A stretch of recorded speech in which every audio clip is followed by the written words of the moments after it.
Checks for launch. This is the final commit for launch. CE. VC, please verify alpha transitions to autonomous mode in T-minus 30 seconds. 3, 2, 1, 0.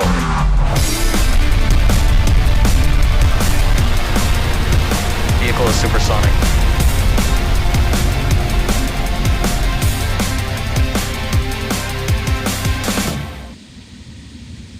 Hi, it's me, Tim Dodd, the Everyday Astronaut. Welcome to Vandenberg Space Force Base in California. I am here to bring you the official coverage of Firefly's second orbital launch attempt of their Alpha rocket. This is something I'm really excited for. Things are going amazingly here today. So let's actually start off with what we always do here at this channel, is showing you a little website called everydayastronaut.com and going to our pre-launch preview, which will give you guys a rundown on everything that we can expect to see today. So yeah, we're gonna pop on over to that here in just a minute, and that's going to be at everydayastronaut.com. Again, click on pre-launch preview.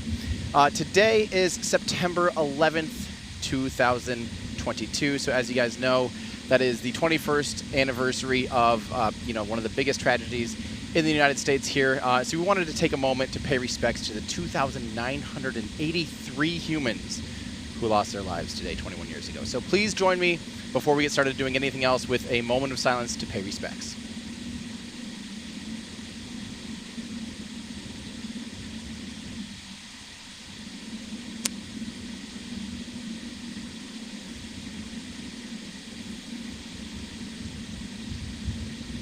Thank you so much for joining us in that moment to pay respects. And obviously today is a historic day, but it might also become a day for an exciting new rocket company to be able to reach orbit for the first time.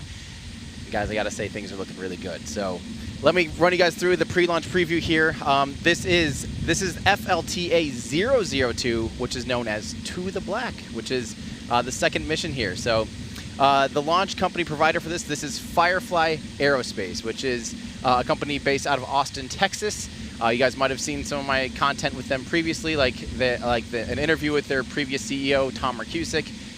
It's honestly one of my favorite videos and favorite interviews I've ever done, and I think that says a lot because I feel like I've interviewed some pretty cool people, and Tom is at the absolute top of that list. So that's one of my favorite videos. Definitely watch it if you guys have questions about this company. It's super fun. The customer for this is Firefly's, this is their demonstration mission. This is a test flight of their brand new launch vehicle. So they are the primary customer for this, but they actually have some other people on this, which is NASA, Teachers in Space, Libre Space Foundation, AMSAT Spain, FOSA, and FOSA systems as well. So this thing's loaded actually with some payloads on it for what hopefully is going to be their first time making it to orbit. So the rocket for this is the Alpha rocket. This is currently the only vehicle that is trying to become operational for Firefly, although they've got a lot of other exciting things in the works. Maybe you guys are familiar with their new, they're going to be the ones providing the new booster stage for Northrop Grumman's Antares rocket, which is super exciting. But they also are working on their own beta rocket as well. So they've got really big plans, and it's just, there's a lot of stuff already going on with this company. They're growing like a weed, so it's super fun. The launch location for this is at Slick 2, so Space Launch Complex 2 here in Vandenberg Space Force Base in California. The wind has picked up like crazy. It's funny, but believe it or not, weather is currently go. We've had some ups and downs with weather, but skies are looking blue. The wind is picked up here on the ground, but man, oh man, is it looking like a gorgeous day to launch a rocket, let me tell you that. The payload mass for this is at the very bottom end of what this vehicle can do. This vehicle can do a lot more than this, but it's currently for this mission only flying about 35 kilograms of payload to low Earth orbit. This vehicle is capable of about a metric ton to low Earth orbit, so it's quite a formidable rocket. It's only taken 35 kilograms this time, though. Yeah, keeping it nice and easy just to test out the systems, make sure everything's good to go before they start putting larger operational payloads on board. So this thing is going to a 300-kilometer low Earth orbit at a 137-degree inclination. Have you guys ever heard of that? I don't know if you guys know anything about rocket science, but basically if you had a... tent's going bye-bye. Like I said, wind picked up a lot. We might need to remove the scrim, honestly. That scrim is just becoming a giant old wind sail. But yeah, as you guys know, maybe if you know anything about orbital inclinations and rockets, basically if you're at a 0-degree inclination and you launch from the equator, you'd be going just zipping around the equator. 90-degree inclination would be going over the north and south poles in a polar orbit. anything beyond 90-degree inclination is actually retrograde. So they're actually flying in the reverse direction that the Earth is spinning. The Earth is spinning, east relative. So it's actually flying backwards, which is super unique. The main reason they're doing that is just so that they're flying further and further away from land, just keeping it a nice safe corridor for a vehicle's test flight. This is, again, a test flight of this brand new rocket. This is their demonstration mission. They're just keeping it nice and safe, so they're actually flying a bit west. So 137-degree inclination. It's something I've never seen before, so I think that's pretty cool. So are they attempting to recover the first stage? That is not currently a capability of Alpha. And so this first stage will actually be splashing down in the Pacific Ocean, as do most other launch vehicles. And of course, since it's a small sat launcher, that's definitely par for the course. Will they be attempting to recover the fairing? And again, that's not a capability of Alpha. So these are brand new fairings. And again, this is only the second launch attempt of this vehicle. So this will be the second launch of the Firefly's Alpha. This is the second launch for the company altogether for Firefly. This is the first launch of Firefly in this year, in 2022. The 10th launch from Vandenberg this year. So Vandenberg Space Force Base has been pretty busy, and I think they're going to get a lot busier here in the future. And this is the 116th orbital launch attempt of this year. That is a number that when I first started, paying attention to spaceflight stuff in 2013, 2014, a number that I didn't think we'd see coming this quickly. So things are getting busy. So we've got a little bit here on our website again about what this mission is, what they're doing, all of the fun things at everydayastronaut.com. But the things that I did want to talk about, there's there's a handful of small sats and CubeSats on this, but I did want to talk about one in particular. It is the Teachers in Space Serenity payload, and I think we actually have a video of that. So we're going to play a little video to teach you more about this payload. On this upcoming mission, we have 3 payloads flying with us. All of them are very experimental and heavily into research and development, and specifically about raising awareness in space. Teachers in Space, we provide actual space opportunities for teachers to actually be embedded in preparing a rocket for launch, preparing a satellite, integrating the satellite. Firefly have given us a brilliant opportunity to launch our own first educational orbital satellite. The idea behind Serenity was to build a carrier that we could use for student experiments. Now we're doing the ultimate test on orbit, and if it turns out to work, now we have a tool that we can put in our tool belt to help astronauts with radiation. We're putting a blockchain experiment into space. And what we're looking for is to test how we can communicate efficiently from the Earth to a blockchain satellite, perform various types of transactions. This is the beginning of several types of experiments we want to do to test the limits of blockchains in space. I'm looking forward to the Serenity 4, 5, and 6. I want to see what those are going to look like and what experiments the students are going to bring. We want to give them the opportunity to put that on orbit and do something amazing. We are up and running between the teaching, the launching, and the receiving and analyzing and presenting of the data, and it's like we have our own space program for teachers.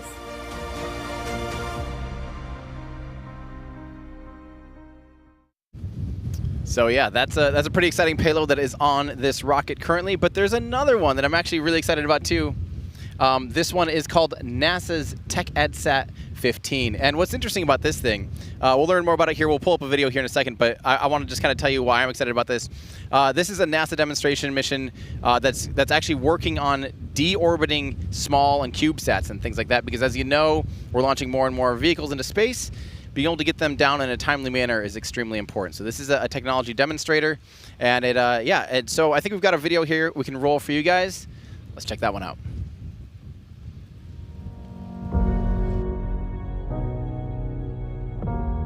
NASA's mission is to help stimulate and advance commercial space. We collaborate with our young professionals within NASA, private industry, universities, and basically use this as a cauldron to advance a lot of technologies through experiments. In this case, it's helping to supply a very quick turnaround nanosatellite to the Firefly team. The Tech Education Satellite Series is a rapid protoflight series of incremental CubeSat developments. It's a good pathfinder for new launch vehicles, which helps reduce the risk that we have for other NASA missions. There's so much you can do with small cube satellites. I mean, we can help with climate change, We can help with climates in Mars, climates in Venus. We're doing pathfinding efforts to enable, manufacturing and low Earth orbit. We're really interested in taking the nanosatellite concept and moving that to the lunar environment as well as Mars. Our primary payload actually for TechInsat 15 is our exoatmospheric braking device, which we like to call our ExoBrake. Our ExoBrake is made out of a material that's the same exact thermal blanketed material that was on the space shuttle, which enables us to have a certain amount of control authority in regions of our atmosphere where most other CubeSats cannot. We're also flying solar panels that are commercial off-the-shelf units. It lowers the cost of the most critical component of our satellite. I could actually command the satellite using email actually.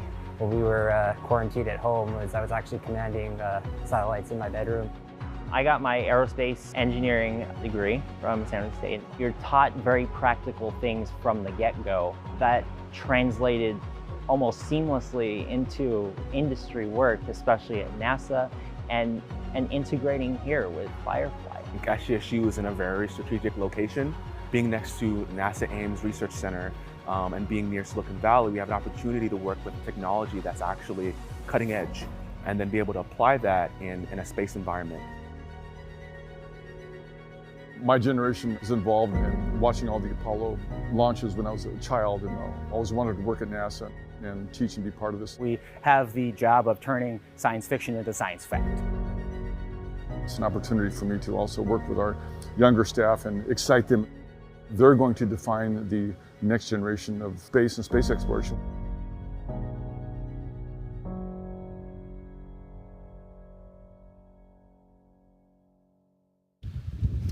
So yeah, that's a pretty exciting CubeSat on this mission. But there's also 3 other small CubeSat and small sats here as well. So go ahead again, read through our entire pre-launch preview. It gives you a really good sense of some of the exciting things on board, including a Firefly capsule filled with artwork as well. It's just really cool. And our website will also give you a rundown on the mission profile, the mission timeline, which you can kind of get a sense of where we're at here. We are coming up on that terminal countdown in about 17 minutes. So things are moving right along here. We have not heard any other updates. But yeah, so go ahead and read through this here. This particular article on our website was written by Flo, or Florian. So thank you, Flo, for writing this awesome article. If you guys want to read through that, just say thank you to Flo for writing such a good article for us, and our whole web crew for keeping everything up to date and keeping us in the know here while we're hanging out. So yeah, I have a few more. I know this is not normal for me. Thank you guys for watching. This is so exciting for me. We've been working really hard to be able to bring you guys coverage, working so closely with the amazing people at Firefly. They've been just incredible to work with. I mean, I can't even tell you how fun it's been. We are using the van. People are asking if we're using Luna, our locational uplinking networking asset, our old production truck, providing this 4K stream. And boy, is it looking good. It has been amazing. Andrew and Andrew Taylor, and especially Ryan, and especially Andrew and Ryan have been working really hard. Ryan with Cosmic Perspective have been up all day and night trying to bring you guys some footage here. So yeah, we're quite pleased to be on set here. It's just been amazing. But I have a lot of people I need to thank at the top of the show, because honestly, I mean, if it was just me here, you guys would be like getting a iPhone video or something. So huge shout out again to Andrew running the show here and who designed the whole system, but Ryan Chalinsky with Cosmic Perspective. We also have Allie from Gravity Coast, who did this incredible overlay that you guys see, which is just absolutely amazing. And I love how clean and tidy it is. We can add more information for you guys and all that stuff. And that's also all been programmed thanks to Mary Liz Bender from Cosmic Perspective as well. Helped program it along with Colton Covington too, who is with Tomorrow. So thank you guys so much for coding that all up. They stayed up really late last night to help make sure it is integrated well. Our ability to put comments up on screen and all that stuff. I can't even tell you how long and hard everyone's been working out here. We also have Matt Welch on set. We had Ben Steinman helping design a lot of our networking gear. And then, of course, like I said, I owe a big thank you to the teams at Firefly and Space Launch Delta, who is the Space Force team out here, who's the range here, Space Launch Delta 30 for their support on this mission as well. There's a lot of moving parts to make a rocket launch, and I am the least of those parts. I'm just sitting here in a chair about ready to see a rocket fly. We're about 7.5 miles away, so that's what, like 12 kilometers away or so. It's going to be coming up, from my point of view, it'll be coming up over this mountain. I'm all dialed in. I am like set and ready to go. I like to face the rocket. I know some broadcasts have people like have the rocket over their shoulder, and the people have to be like, "Oh, there it goes." And I don't want to do that. I want to be checking out this beautiful beast rising up over the mountain. So that's going to be super fun. Of course, we do have you guys. We are reading your comments on air if they're, of course, relevant and good comments. Our moderators can bring them onto air for us, and we can read through some of those. So thank you in advance for your wonderful participation and checking out an exciting rocket launch. But yeah, so this was from Thomas PL1 was asking, where's your new Luna van? It is right over my shoulder. We didn't have it in the background of this shot this time because, frankly, we thought this old NASA hangar was a little bit better background, which is really cool. We're literally, I got to tell you a fun little story here. Vandenberg Space Force Base is an amazing place. There's so much history out here, tons of incredible launch pads. But perhaps one of my favorite things about this base is actually the fact that NASA was working on launching the space shuttle out of here. So Chris Bergen, there you go. You got your space shuttle reference. This base actually had the Enterprise come out onto the base. They landed it here at Vandenberg. They trucked it over. The craziest thing is they literally cut into the mountain that's in front of me, and they had to carve a path for the wings into the sides of the mountain in order to actually get that thing through this mountain pass. So when you drive up the road, you can actually see the mountains cut out and has these little notches in it where the space shuttle's wings went in order to bring it into the hangar here. Then from the hangar, it was going to be processed, and it was originally going to go out to Slick 6, which those of you familiar with Slick 6 is currently Delta IV Heavy, which is actually they have a Delta IV Heavy on the pad here. They're a couple weeks away from a launch there. Yeah, like I said, Vandenberg is just full of some really, really fun history, and it's been cool to see Slick 2 here, which used to be a Delta II pad, how different it is compared to when I was out. The last time I was out here for a launch was in 2014, OCO2, Orbital Carbon Observatory 2 or something, flown on a Delta II for a NASA mission. And yeah, that was super foggy, but the launch pad looked so different compared to this streamlined and simple clean pad that we see here today. It's just amazing to see how simplified this company has made their launch infrastructure, and just walking around, that feels completely different than when I was out here what was that, 8 years ago or whatever. So very, very fun to see, and hopefully, and the weather is much better than the last time I was out here too for OCO2.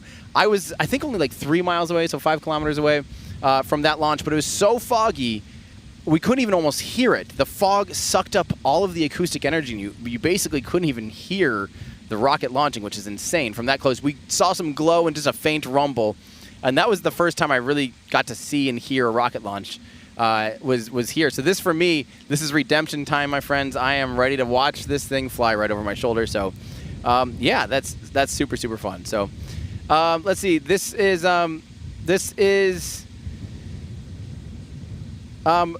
Musical Wolves. Thank you so much for your chat. Asking, is it better to fly normal than regular on a test flight? I'm not actually entirely sure what that means, but let me remind you again, this vehicle is actually flying retrograde. So that is backwards. It's basically flying against the rotation of the Earth. So it does actually take more energy to do that.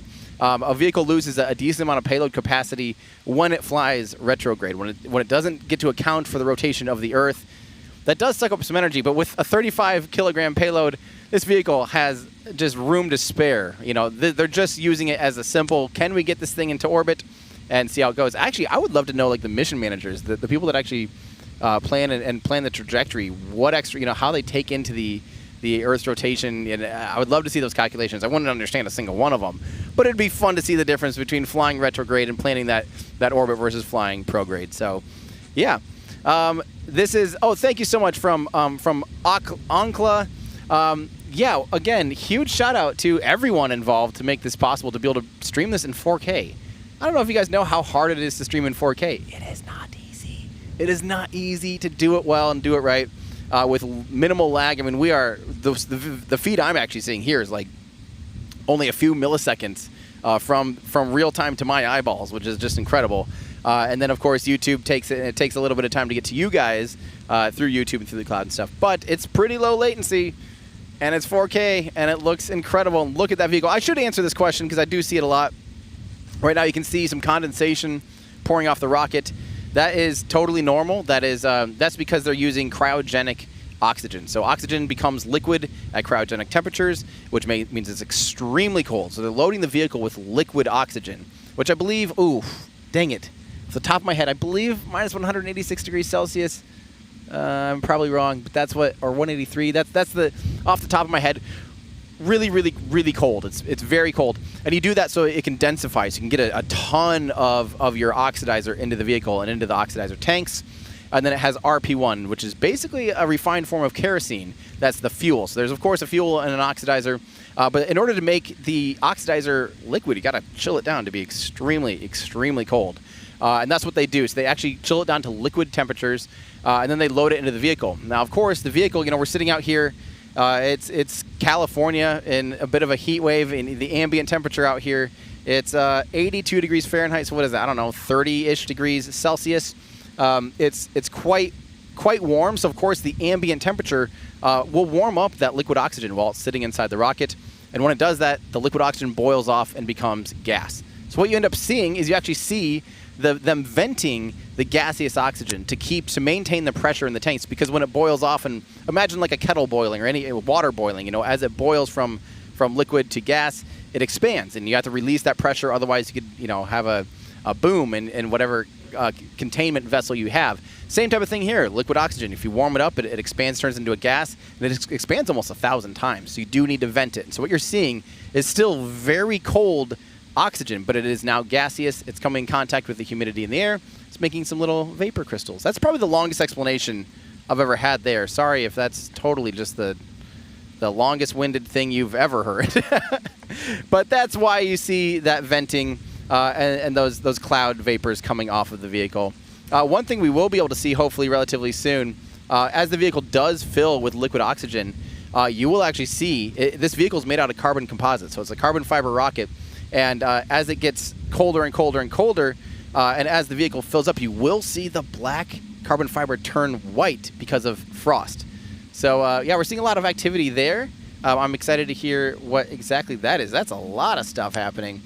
We'll see if we can get an update on that.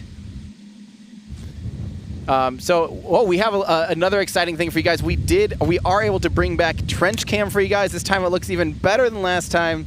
That camera is going to be seeing a lot of crazy stuff. You can see it's in a pretty protective housing there to be able to handle the flames and the high velocity hot gas coming out of the rocket when it ignites. But that is the flame trench, the flame diverter. As the vehicle lights its engines, the flames will shoot through that flame diverter and off to the side, clear of the launch pad and launch infrastructure. So that's really, really cool. Can we show that yet? Oh, we can show it. We do also we'll be able to show this for just a brief moment when they go to light these things, but that is the engine cam. So we also will be able to hopefully provide that right when they go for liftoff. So super exciting. I mean, these are camera views that, come on, this is absolutely incredible. You can see the 4 Reaver engines on the vehicle there. Those Reaver engines use the tap-off combustion cycle, which is a really unique, let's put it this way, they're so unique, no tap-off engine has ever made it to orbit. And frankly, I feel like today's the day. I feel really good about this. I think the teams feel really good about this. Yeah, those are the Reaver engines. The tap-off is really interesting. I had a really deep dive video on all of the different engine cycle types, because a rocket engine cycle type is sort of like, it's almost like a car, how a lot of internal combustion engines, they all utilize the same piston engine process, unless it's a rotary engine or something.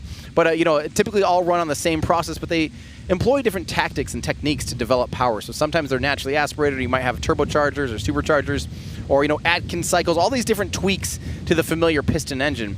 It's kind of the same thing, actually, with rocket engines. At the heart of the rocket engine is the combustion chamber going through a de-Lavelle nozzle that converts the high-pressure hot gas and converts it into high-velocity, lower-pressure gas. And that's what makes it go really, shoots the exhaust out extremely fast.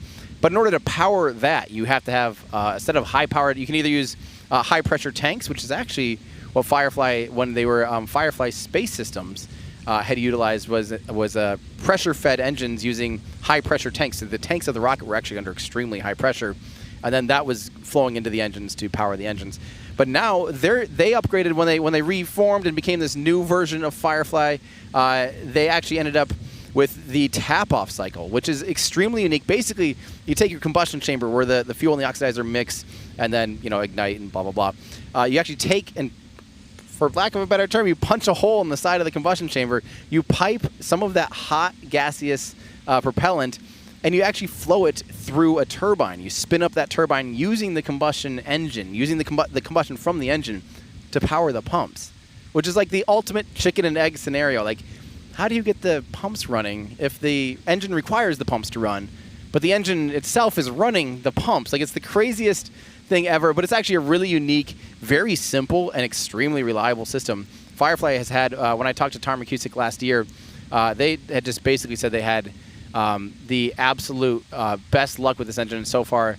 At the making of that interview, they had not even blown up a single one throughout the entire testing campaign because the engine's just so simple and reliable, yet very high power. That's the cool thing, is you kind of get the best of both worlds. So I'm really excited about this. I think the tap-off cycle is an engine that I'm just excited to see fly. And I'm excited to see it fly with my own eyes this time. That's something really exciting. So, yeah, other than that, it looks like we might be having some problems with my camera. We might need to power cycle this camera here for a second, Ryan.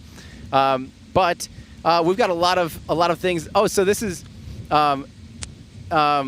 Jack Beyer, who is with NASA Spaceflight, is giving a shout out to Firefly, saying that Firefly let remote photographers put cameras basically everywhere. And that's what we are loving about this company so far, is their level of transparency and trust with media has just been absolutely incredible. It was so fun. A lot of the media was able to come out yesterday, set up cameras. We've been out here for a couple days setting up cameras. It's just been incredible to work with this team, and the transparency. It really shows that this team is confident and really that they're really excited about the system that they're developing. And it makes it easy for me to get excited, because obviously I believe that you get most excited when you learn something about stuff. And frankly, you know, I've learned a lot about this rocket in the past, but coming out here and seeing it in person, getting up close and personal with it, I actually touched it.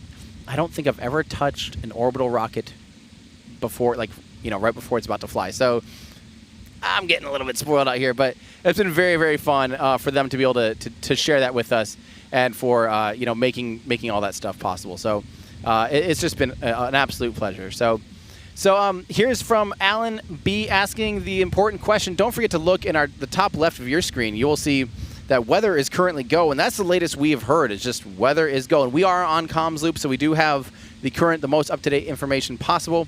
But wind is go. That's all we've heard lately. I think we are within another within another weather update here at any second, actually, right? Yeah, T-minus 20 minutes. Is that the next weather update? So we will get one final weather briefing here as the teams get ready to go into their internal go, no, go poll. And then we will share with you guys the updates on that. This is from Top Secret. This is an important question. Unfortunately, we don't have telemetry wired in for this mission yet. That was just one of those things that in the future we will definitely be able to do that. But it's actually really, really hard to be able to integrate all of that in our new system and with their systems. You know, there's just some talking that we got to figure out how to make happen. But so unfortunately for this one, we're just going to be able to, you know, provide you guys tracking cameras.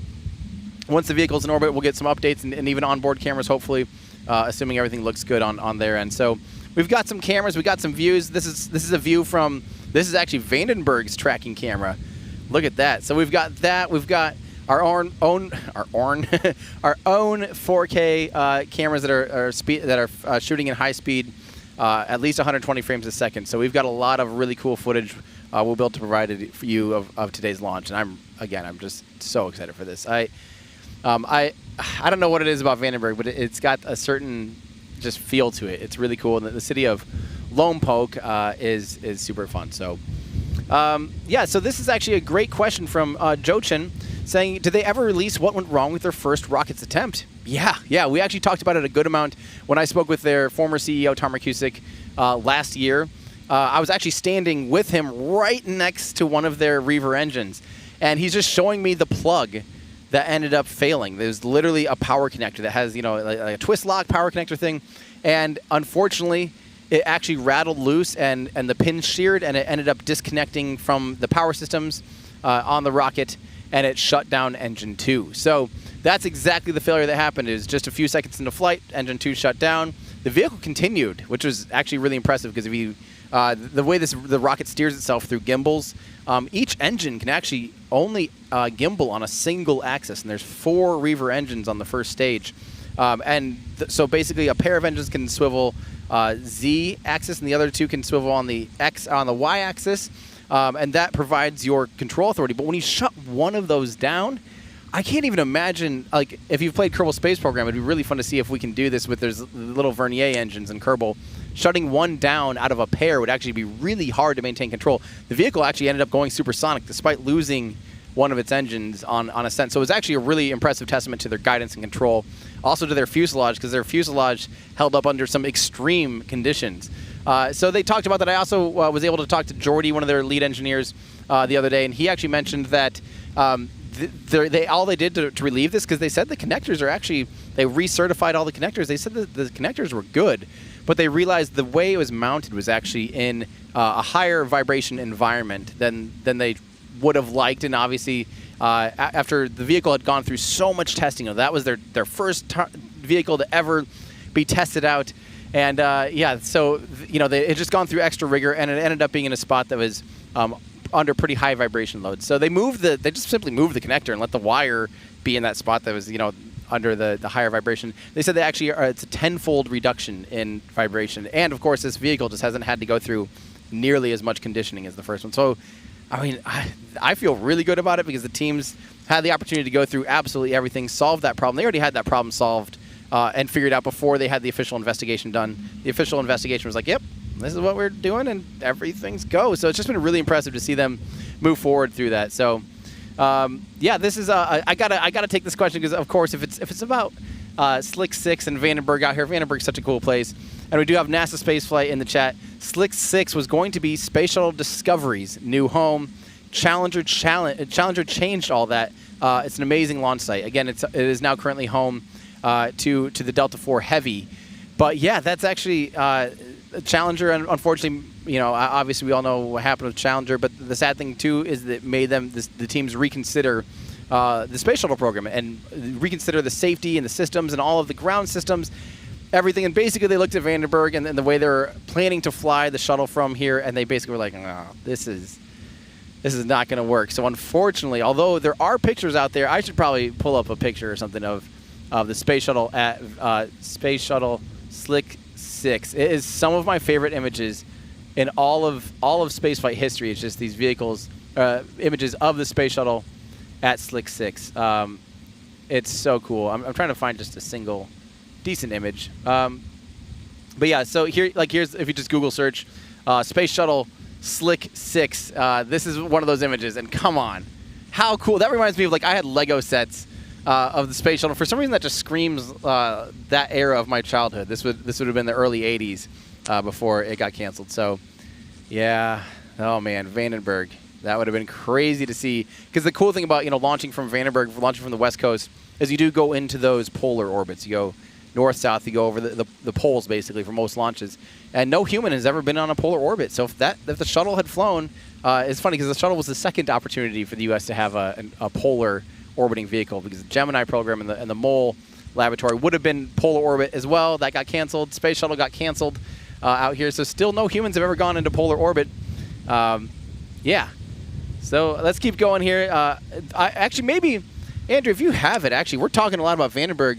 We did have the 30th send us a cool video from the Space Launch Delta 30, who is out here with range support, supporting this mission here today, because there's a lot, you got to make sure everything's good to go, that there's no range violations, even, people in traffic, and people on base, but even the sky, the sea, I mean, everything has to be under consideration to keep range safety clear. So we actually have a video that was sent to us from Space Launch Delta 30, and we're going to roll that here, and we can learn more a little bit about what they do. Vandenberg Space Force Base's top priority is to assure access to space and safety for all of our launch partners, including Firefly.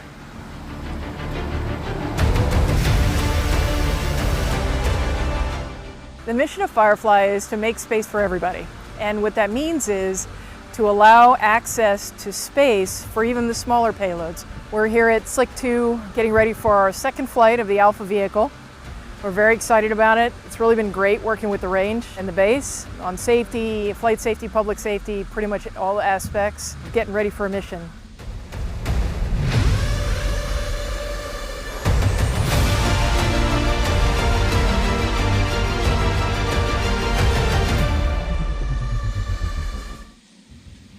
So yeah, huge shout out to Vandenberg Space Force Base out here for providing support on today's mission. Pretty impressive to work alongside them, and I know that this would not be possible without them. So pretty excellent there. This is a fun little anecdote here for our audience. Again, if you're joining us, I don't know how I've been so lucky and fortunate enough to be able to provide this opportunity for you on behalf, working with Firefly. It's been amazing. But for us here at Team Everyday Astronaut, this is from Chris L. I'm impressed that Everyday Astronaut have managed to get from SLS launch in Cape Canaveral in Florida to Vandenberg, from Cape Canaveral, Florida to Vandenberg, California. Even Google can't calculate the distance. It's very far. Ryan and I, from Cosmic Perspective, drove it in basically 3 full days, and then we had 2 little, we had kind of like a little half-day situation. But we knocked it out of the park, driving an old news van across the country. That's how we're able to provide you guys this feed. It was quite the journey, but yeah, it's definitely worth it, because here we are looking at a vehicle that is looking good to launch. So let's see here. This is a good question from Jonathan. Will you be able to see this from Los Angeles? Because it's a day launch, and it's a relatively small vehicle, there's no solid rocket booster, so it's not going to be leaving a big condensation trail behind it. I would say no. If you knew exactly where to look, and you had really good eyes, and maybe you just knew exactly which direction to look, you might be able to catch it. You might, but because it is actually flying kind of southwest. But even daytime launches flying straight south are relatively hard to catch from Los Angeles. Nighttime's a different story. If this was night, I think it'd be quite a bit easier, but that is not the case. It is full-blown, bright blue skies, bright daylight out here. So, yeah, I kind of doubt you'll be able to see it from California, or from Los Angeles, but I think you should try. I think you should try. Thank you so much from that taco guy for the gas money. We really appreciate that. From Ben Glasgow wants to know, if I were a rocket, what rocket would I be and why? Well, rockets are meant to fly, so I think, if I had to be a rocket right now, it'd be this rocket, because it's right about to fly. Why would you choose anything else right now? This is a really exciting rocket that's right about to take off, so I'd want my first opportunity to fly. So I'd be Firefly's Alpha rocket and carbon composite, and I want to be the first in something.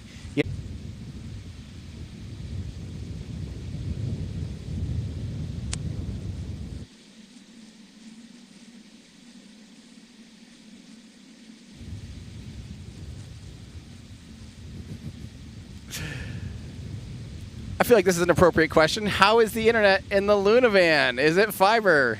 Yeah, it is. It is fiber. We're literally piped into, I think, about the best internet you can have. And even despite that, sometimes things get ornery. We don't exactly know what that technical issue is. Again, we had been on support with some teams from our encoder in order to see what that issue was. And we don't know why that happens. We didn't lose any data up in the cloud, so it's actually a handoff from Teradek to YouTube. That's the issue. I actually have this little chart right here. It shows perfect data going up into the cloud. So hopefully we get that figured out here at some point. We do have an update that prop load is complete. So we are waiting. Our next milestone that we're waiting for at this point is to hear confirmation of a good go, no-go poll, so we can give you guys any updates.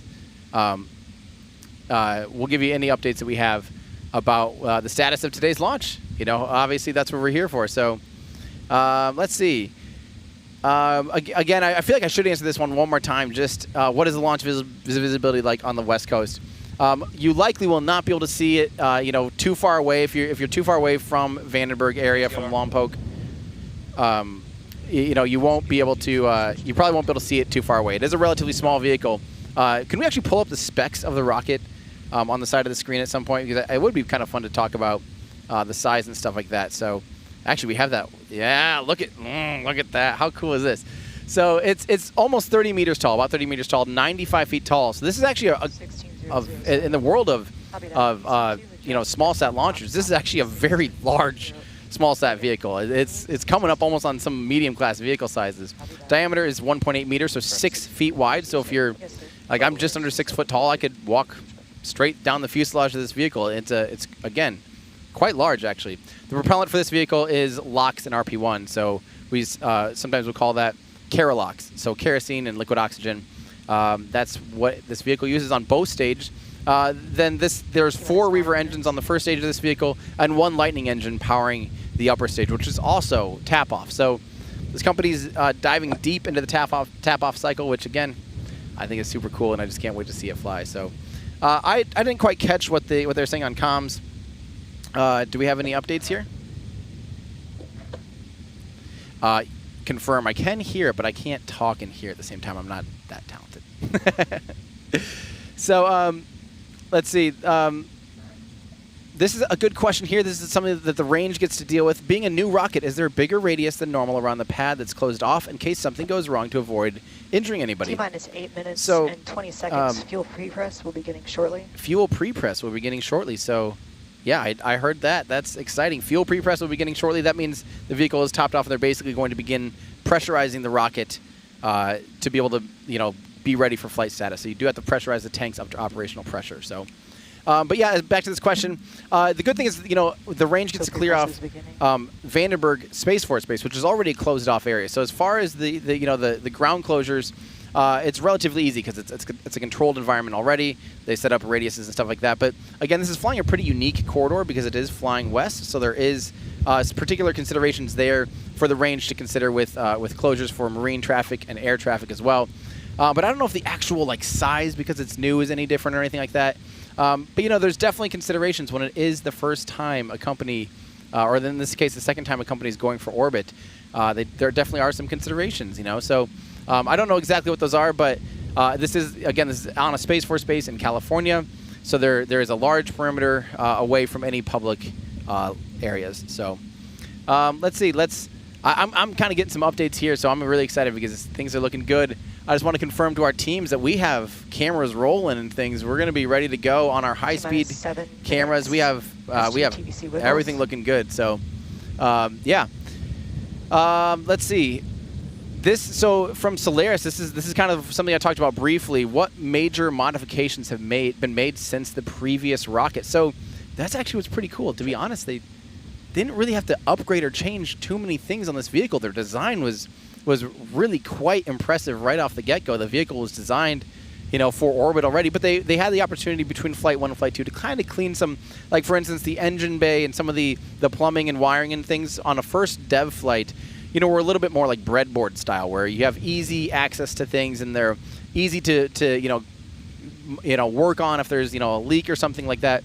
Things are just relatively easy on the very first rocket, and they were able to clean some of that stuff up on the second rocket already. So those are some of the things that they were able to fix and just kind of clean up. But hardware-wise, it's virtually the same. They just made some small tweaks here and there, but yeah, that shows the confidence of the design and the system overall. Strong back retract will be at T-minus 5:30. So we are about to see the strong back retract in about 20 seconds. So that's the thing holding onto the rocket, the thing that takes the rocket from horizontal to vertical, and it has the clamps holding onto it. It has the umbilical systems. We're going to be looking here and observing here in about 5 seconds, looking for that to recline just a little bit, which gives freedom and room for the rocket to lift off. So this is a really good sign. I just heard strong back retract is beginning. There it goes, clear as day. That is amazing. So yeah, that's a good sign, my friends. That is a very good sign. So now is reclining into its go position. And as you know, then please begin final checks. For the T-minus 2 minute call, any no-go at this time will be an automatic abort. Okay, so they're going for it. They're T-minus 5 minutes. T-minus 5 minutes. Strongback is in launch position. Strongback is in launch position. We have confirmation of that. That is looking fantastic. So yeah, you can see now, it gives room for the rocket to go vertical and gives room for the umbilicals, which are how they fuel and power the rocket while it's on the pad. Gives those a chance to be able to be pulled clean and pulled away. So yeah, this is all looking good. Again, I had to admire this is This is only their second launch attempt ever, and they're T-minus 4 minutes and 30 seconds. RC, please begin pulling western range for no-go call at T-minus 2 minutes. They're literally on track to launch at the opening window of their second launch attempt ever. This is incredible. How can they have this kind of timeline management already for such a new startup company and a new vehicle? I mean, this is stuff that you only see companies that have been launching for decades be able to receive this kind of cadence and this kind of... This is really impressive. I'm not saying that to butter anybody up, I promise. This is genuinely just 4 minutes. me FTS impressed. Confirmed FTRs are active and range is transmitting check channel 4. Confirmed. FTRs are active and transmitting check channel. FTS, send ARM enable 1 command to all ESADs. ARM 1 sent. FTS, send ARM enable 2 command to all ESADs. ARM 2 sent. FTS, confirm that all ESADs are enabled. FTS confirms all ESADs are enabled. Fly safe. You heard it there, guys. FTS is enabled, so flight termination system is enabled. They are going for launch. We need to do one more thing here at Everyday Astronaut. We have a little tradition. Confirm your monitoring fuel bleed. We need to check that the pointy end is up and the flamey end is down. Let me tell you guys, I've had a good amount of time around this vehicle. I can confirm from our end that the pointy end is up and the flamey end is down. So that's confirmation from me. There's the pointy end, and there's the flamey end. Boom. Pointy end up, flamey end down. From our end, us casual observers, this thing looks good to go. You can see 3 minutes, fuel bleed is starting. Fuel bleed, so you can see the engine's getting ready to cool down to be able to... Go, no-go at T-minus 2 minutes. Any no-go at this time is an automatic abort. This is prop. I can confirm flow and fuel bleed. Copy, thank you. I believe we hold this for 90 seconds. Vehicle will de-energize.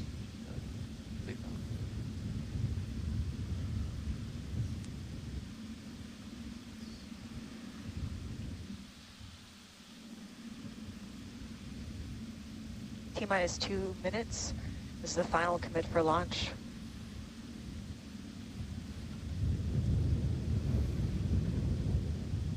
This is a very big thing here that started. T-minus 2 minute poll.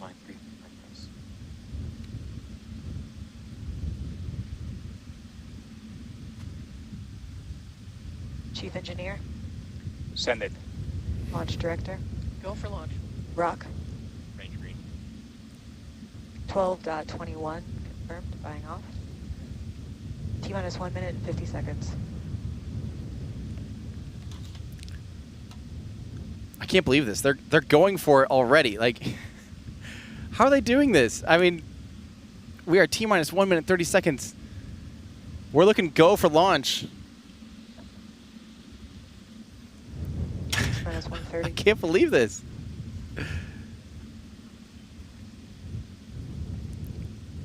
Trying to do a little extra bonus cam action here for us.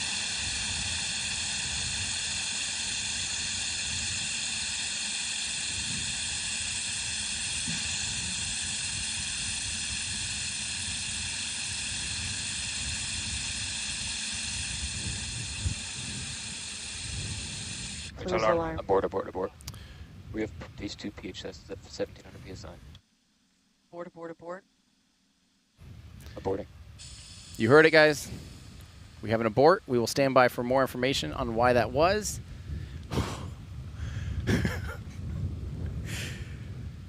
Taking abort actions at this time.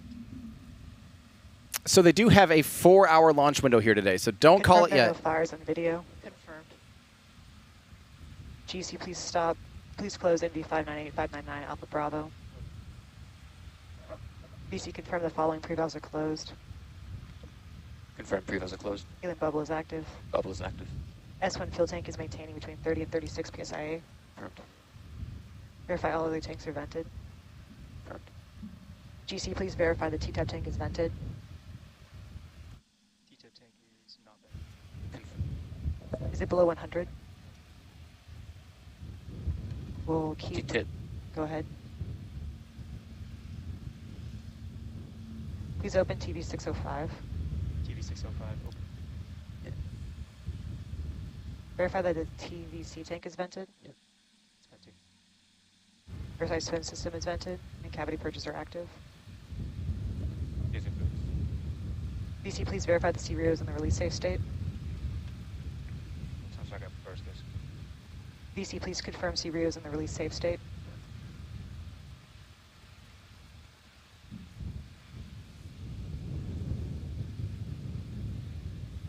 I have safe on the... So you guys are hearing there, we are, you guys have heard that they have gone for they've called an abort, but again, they have a 4-hour launch window here. So that was right at the top, right exactly at the top of their launch window.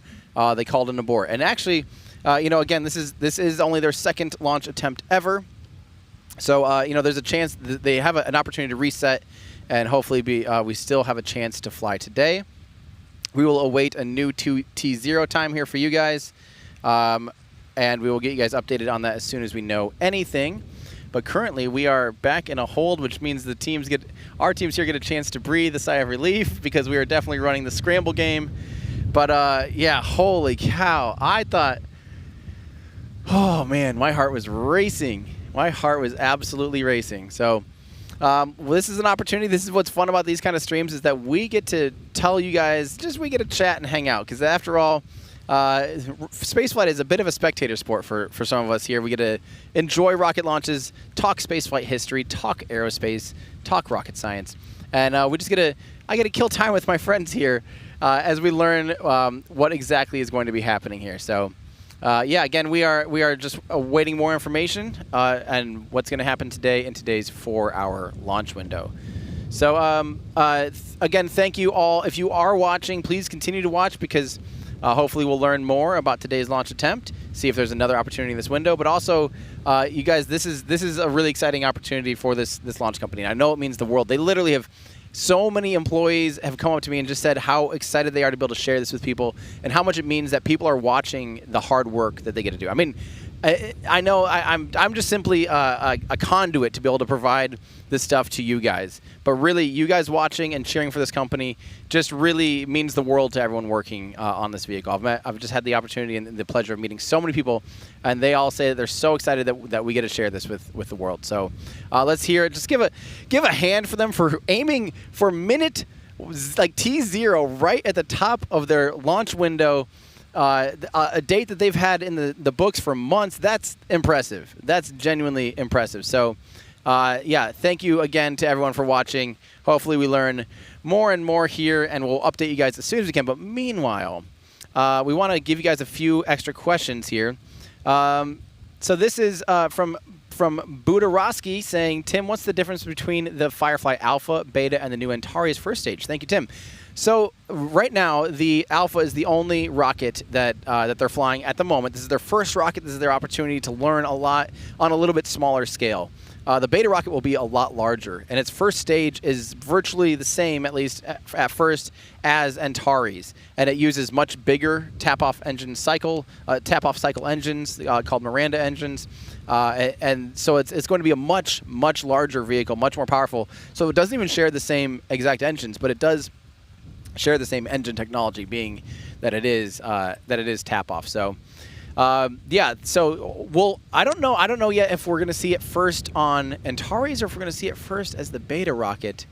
I don't know. I'll try to learn about that, because that's going to be really exciting. I mean, seeing how developed this system is already for its first attempts is awesome. So I can't wait to see them scale up and continue doing big things. But the cool thing is they definitely are wanting to fly this rocket and continue flying it alongside of even larger rockets, because there is a demand for this larger, for this small sat rockets, but having a little bit more capability means they can fly, larger small sats, and even be able to use them in tandem, where we can literally launch, like, say, 2 or something, and still have a dedicated ride to very unique and particular orbits. That is a capability that ride sharing can't do. So they think there's a nice niche there. A lot of people think there's a nice niche there. There's a lot of upcoming rocket companies working on this exact market.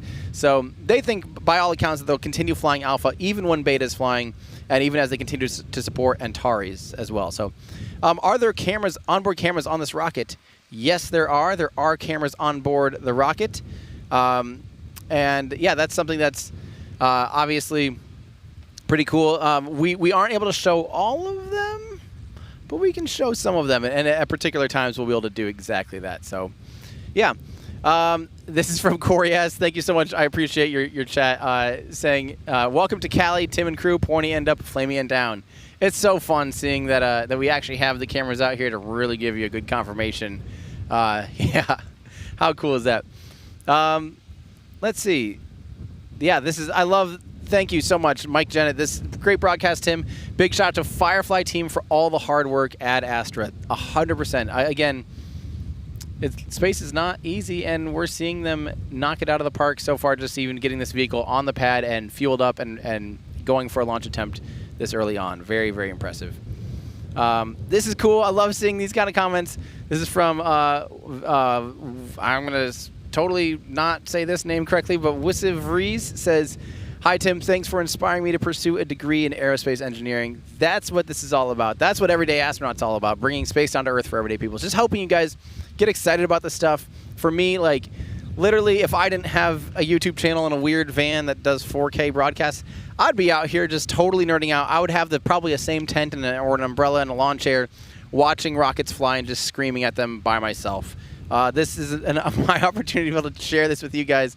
Hope you guys come along for the ride and hopefully enjoy this as much as I get to enjoy it, which is an immense amount. This brings me so much joy. Seeing a rocket fly is one of my absolute favorite things. But what's even more exciting is when you learn how they work. When you learn some of the details that engineers get to, the problem solving they get to do, the little bits here and there of like all the little secrets of you know, even like things like liquid oxygen. It's just insane to me that there's fuel on board this vehicle that's so cold. You know, if you went up and touched the side of the rocket right now, your hand would like stick to it because it's so cold. Just all these amazing facts and things about spaceflight get me excited, and the more I learn, the more I appreciate the how hard people work and how brilliant people are. There's humans out there that are just so insanely brilliant I can't even comprehend, and to be able to problem solve and make it so you can put things into orbit, just simply crazy. So yep, it's my pleasure. I love hearing that people are out there you know, looking for and working on degrees in aerospace engineering and things like that. Really makes me smile. So thank you for saying that. Yeah. So this is actually really cool, Thomas. This is a fun little thing. You'll see on the screen right now is an A for alpha. The next letter next to it, there's an L. Then there's a P. Then there's an H on the four things. And if you keep going, it goes back to A. So it actually, if you go around the rocket, it actually says alpha on the four engine covers there. Fun little Easter egg. I think that's super cool. Yeah, which I just think is awesome. So the teams have had a lot of fun with that as well. So yeah, let's get to a few more. Again, thank you for those of you that are, you know, super chatting and doing members. I really appreciate that stuff. That really helps us here at Everyday Astronaut be able to provide you guys this kind of coverage. And you know, thanks again to the teams at Firefly for trusting us. I'm going to try to keep things a little bit more on topic-ish since this is Firefly's live stream.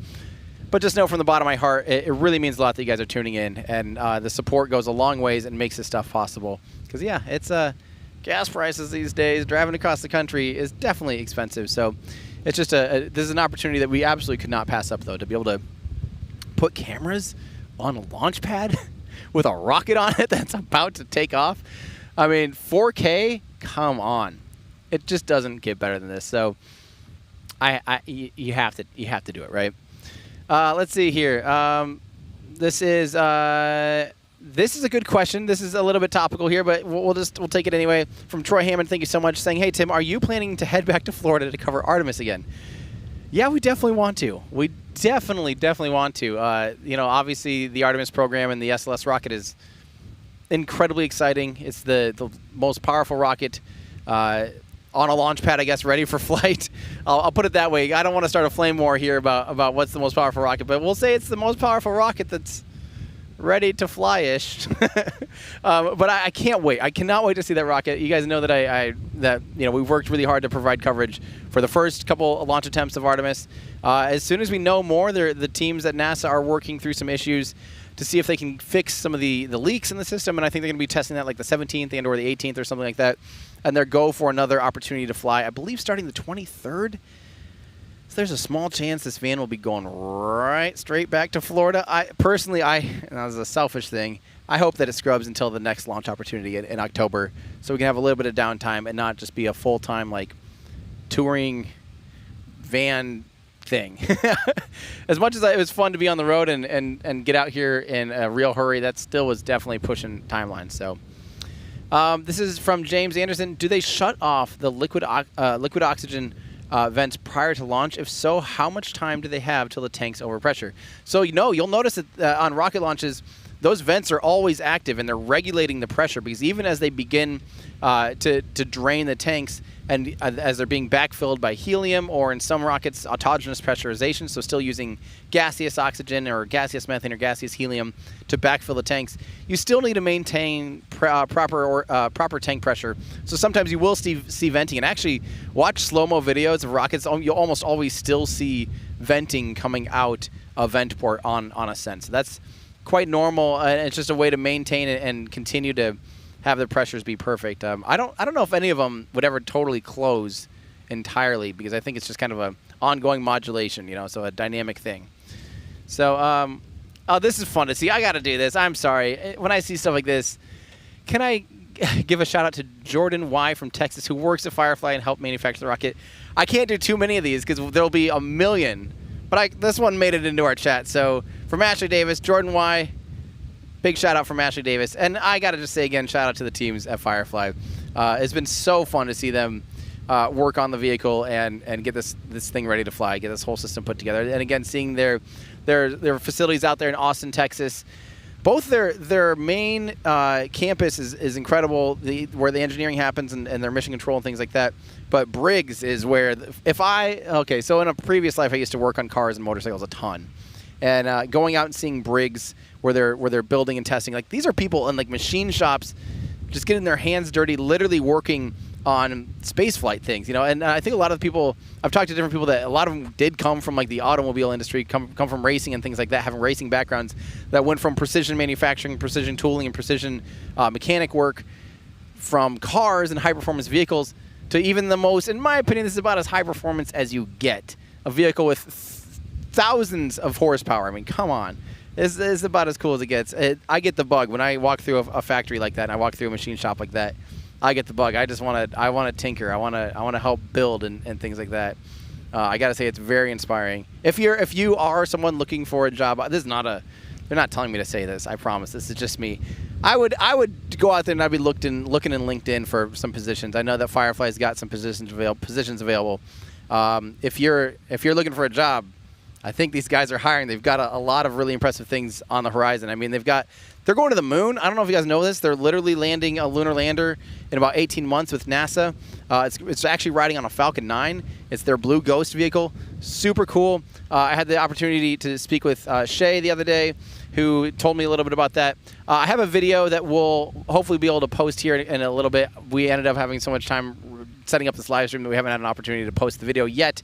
But I got to speak to a couple people and learn more about some of the things they're working on. They're working on really hilariously big things. Like, this is a company that I think a lot of people kind of went under the radar. And then all of a sudden, the last, 6 months, it's like, holy cow, these are some really big and exciting things. Yeah, just a little shout out. I'm just excited. Let's see. This is, okay, cool. Randy Wiedenfeld says, just got the metal Falcon 9 that we have in our web store. Thank you so much, Randy, for your support and your patience. I love seeing these shipping out. That makes me so happy. How soon will we get more? I would love a smaller rocket for true size comparisons. So, yeah, so we have 1/100 scale model rockets that we did our first run of. After some manufacturing woes, we got new parts in, and they are shipping to customers. I've been seeing a handful on Twitter. It's so cool to see these in customers' hands. And that's the first of hopefully just a whole fleet of rockets. The biggest point for me is I wanted them to all be the same scale. It's so weird to me. Like, the common scales for model rockets is like 172 and like 177. All these weird scales. It's like, no, make it 1/100th, and I want all vehicles to match the same scale. So that being said, I decided that that's exactly what we're going to be doing. So the Falcon 9 was our first rocket that we put on in the store and made. Hopefully next, I really would love to do some small sat launchers. I mean, seeing Firefly's Alpha next to some other rockets and other small sat launchers like Astra's rockets and the Electron, Rocket Lab's Electron and Launcher, all these exciting new rocket companies. It'd be really fun to see them in size comparison because there's a whole, I mean, you could basically make a perfect gradient of size of all the vehicles that are out there today. There's just, they come in all shapes and sizes, and it's really fun. So that is the goal someday, just have this huge collection that we can get out there for people to be able to pick out their favorite rockets. And yeah, and again, seeing this vehicle out on the pad, compared to the Delta II was a very small medium lift launcher. It was right at the bottom end of the medium lift launch capability. Half the time it flew like small sat payloads, basically. But it's been fun because that's the only other vehicle I've ever seen out here on the West Coast. And this rocket is, frankly, a lot closer in size compared to that than a lot of other small sat launchers. It's a very, very large rocket. Again, maybe we'll take this opportunity. Can we throw up those graphics again? Because I do want to remind people of how big this thing is. It is about 30 meters tall, so quite large in the small sat game. 1.8 meters wide, so 6 feet wide, and that's a big rocket actually for a small sat launcher, which is why it has such high performance as well. So this I like seeing this from L Motorsport fan saying, how meta is it that I'm sitting here working on designs for a satellite bus while watching this live stream? Thanks for the amazing coverage. That is, I love that. Again, it's just so cool that we have this generation of people that are watching this stuff in real time, casually in their living room. We're getting we're getting shots like this. We're getting footage from all over the place from a ton of really exciting things about rocket launches that we just didn't have this kind of access previously. So it's so cool that this is becoming a bit of a spectator thing, that people are joining in and getting excited about this stuff. So, all right. Let's see. This is T. Burns wants to know, what's the purpose of Firefly anyway? This is the first time I've heard about it. Well, there's a race, my friend. There is a race to fulfill the needs of customers. There's so many new startup companies that have payloads that are trying to get to orbit. I mean, there is literally like a laundry list, a backlog of countless payloads that are trying to get to space, because a lot of people have new ideas, new demonstrations, new ways to communicate, new ways to observe, new ways to look at the planet and study things like climate change and weather and track hurricanes. I mean, I can't even tell you how many people are out there literally working on satellites that are still trying to find a way to get to space as quickly as possible and as cheaply as possible. So the race is on still for a new crop of payload payload services. So that's exactly, Firefly is positioning themselves to be a staple in the launch industry. So, basically think about it here in the U.S., the most common, there's USPS, the Postal Service will deliver your packages, but there's also, of course, FedEx, and there's UPS. Globally, there's a handful of companies that deliver a package to a destination, and they're competitive with each other, and you have multiple solutions. There isn't just one out there. And that's the exact same thing. These things, there's payloads that need to go to space, and people pay someone to get them there. They're the UPS truck, they're the big brown truck getting things into space. And the race is on right now to be the first to be able to provide those services. So, yeah, Firefly can certainly fulfill those services for a huge crop of vehicles. So, yeah, super cool. Let's see here. I'm actually going to probably take a little bit of a break while we wait for an update here from the teams. We're going to leave you with the rocket on the pad here for just a little bit. But I hope I'll have a lot more time. We do have a 4-hour launch window to be able to get you guys.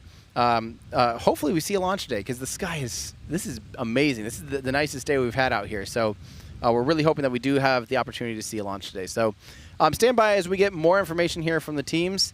But I'm going to take just a quick little fiver, but we'll leave you guys with beautiful views of this rocket in stunning 4K. We'll be right back.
And I'm back, ladies and gentlemen. And if those of you that didn't read the little thing where my face now is, if you couldn't tell, and if you haven't checked our T0 time, we do have a new T0 time. So the teams are going for another launch attempt in today's 4-hour launch window. So the local T0 time is actually 4:20 Pacific Daylight Time, PM, which is 42 minutes, and I'm going to wait for it, and 42 seconds from this exact moment. Lots of 4s and 2s. Mary Liz Bender is going to be very happy. Anyone else that's a fan of Hitchhiker's Guide to the Galaxy, that's got to make you happy. So yeah, we're 42 minutes away from the next launch opportunity of Firefly Alpha. Look at again, take a moment to just gander at how beautiful the sky is. I really hope this thing takes off. And the later in the day we get here, the more beautiful that blue sky gets. I think, the rocket just might... We don't actually have any official word yet on what caused the scrub. But, they were getting quite close in the terminal count. So as soon as we have information on what caused that scrub, we will update you guys. But the good thing is, maybe it was just the rocket wanting to put on a better show and be in prettier light. That's at least the photographer and me speaking. That's probably exactly what it is, at least on my end. So how have you guys been? I hope you guys didn't miss me too much. We shifted some stuff around here because the sun is starting to get lower and lower out here in California. So we're starting to get more and more heavily shaded, or I wanted to make sure I was in the shade and not getting too sunburnt. All right, so let's go ahead and answer a few more of your guys' questions here. Let's see. So yeah, as you see too in our little prompt here, after the first abort here, which was 38 minutes ago, the teams have been able to get another new T0 time for another launch attempt at 4:20. So really exciting. It gives that gives me a sigh of relief, honestly, because I feel like it came up out of nowhere for us. Like I feel like we were all ready to go, and all of a sudden we're in the last 3 minutes, and I'm like, oh my god, I don't know if I'm just ready for this. This is good for me. I don't know if they did it for me and again the lighting, but I don't know. I'll stop talking. Let's see here. Let's look through a few more. Let's see.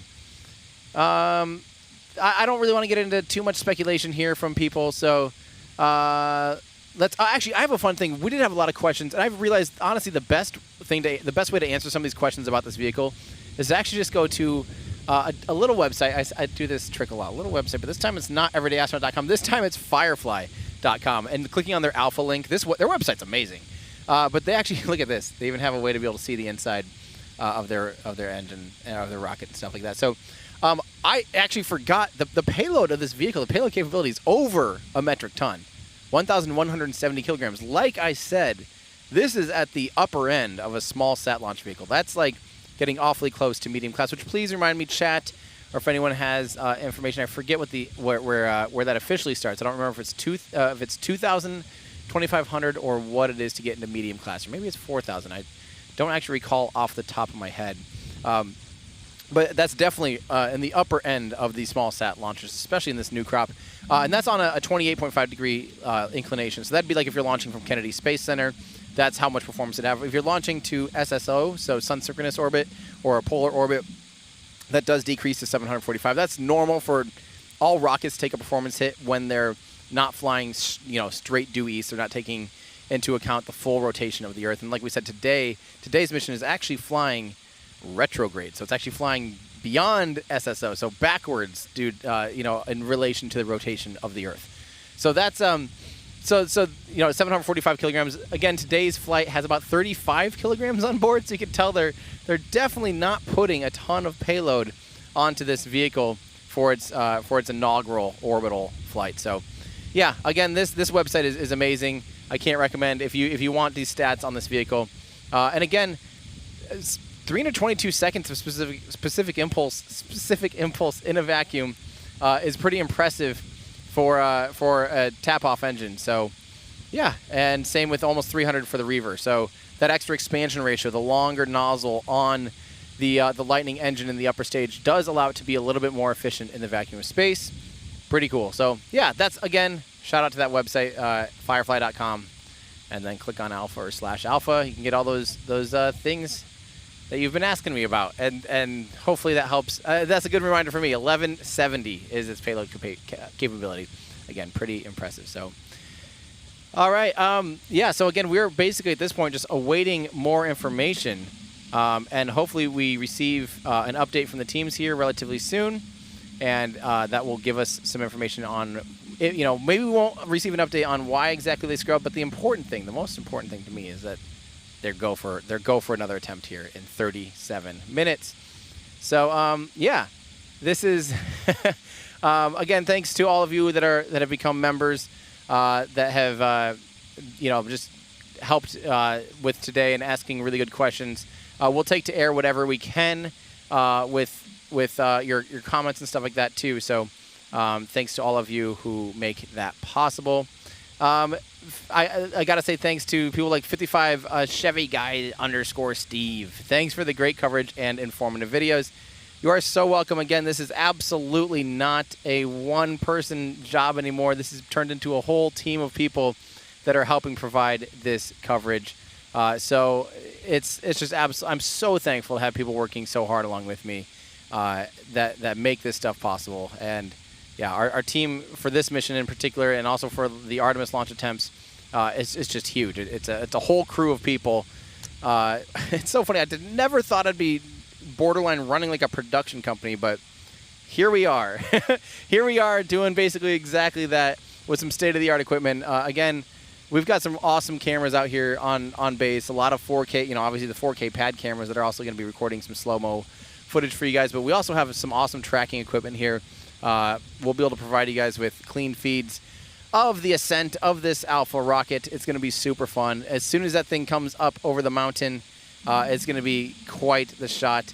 You can basically only see our bright orange tent there in that shot, but you get the idea that we are here with lots bright orange. That's pretty obvious where the Everyday Astronaut team is when you see bright orange. So, all right, let's see. This is from. We do have confirmation that weather is go for this new cycle too. So the teams have been tracking weather a little bit. There's been some iffy weather, dodgy weather potential for cloud violations and things like that. Because don't forget, there's actually there's actually a hurricane that just recently off the coast of southern coast of California, and there is some weather that's different and unusual around here. So they're definitely having to track that. And you know they need to have good visual tracking for this rocket. So we're lucky enough to have really blue skies right here today. It's really quite exciting. Yeah, so let's see here. Let's keep answering a few more of you guys' questions. And again, thank you to people like Jerwa that just became a member. Really appreciate that. Let's see.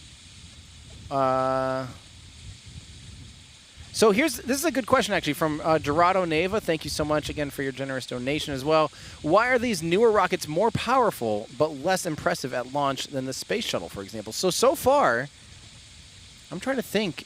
I don't think I've ever seen a rocket that's more powerful than the space shuttle. If that helps answer your question, because the statement was, why are these newer rockets more powerful but less impressive? I have not seen a rocket fly that's more powerful than the space shuttle yet. And SLS likely will be the first rocket that I see fly that is more powerful than the space shuttle, because it has an extra, about 25% more thrust out of its solid rocket boosters, and it has 4 RS-25 main engines on its core stage as opposed to 3. So it is basically just a more powerful version of the space shuttle.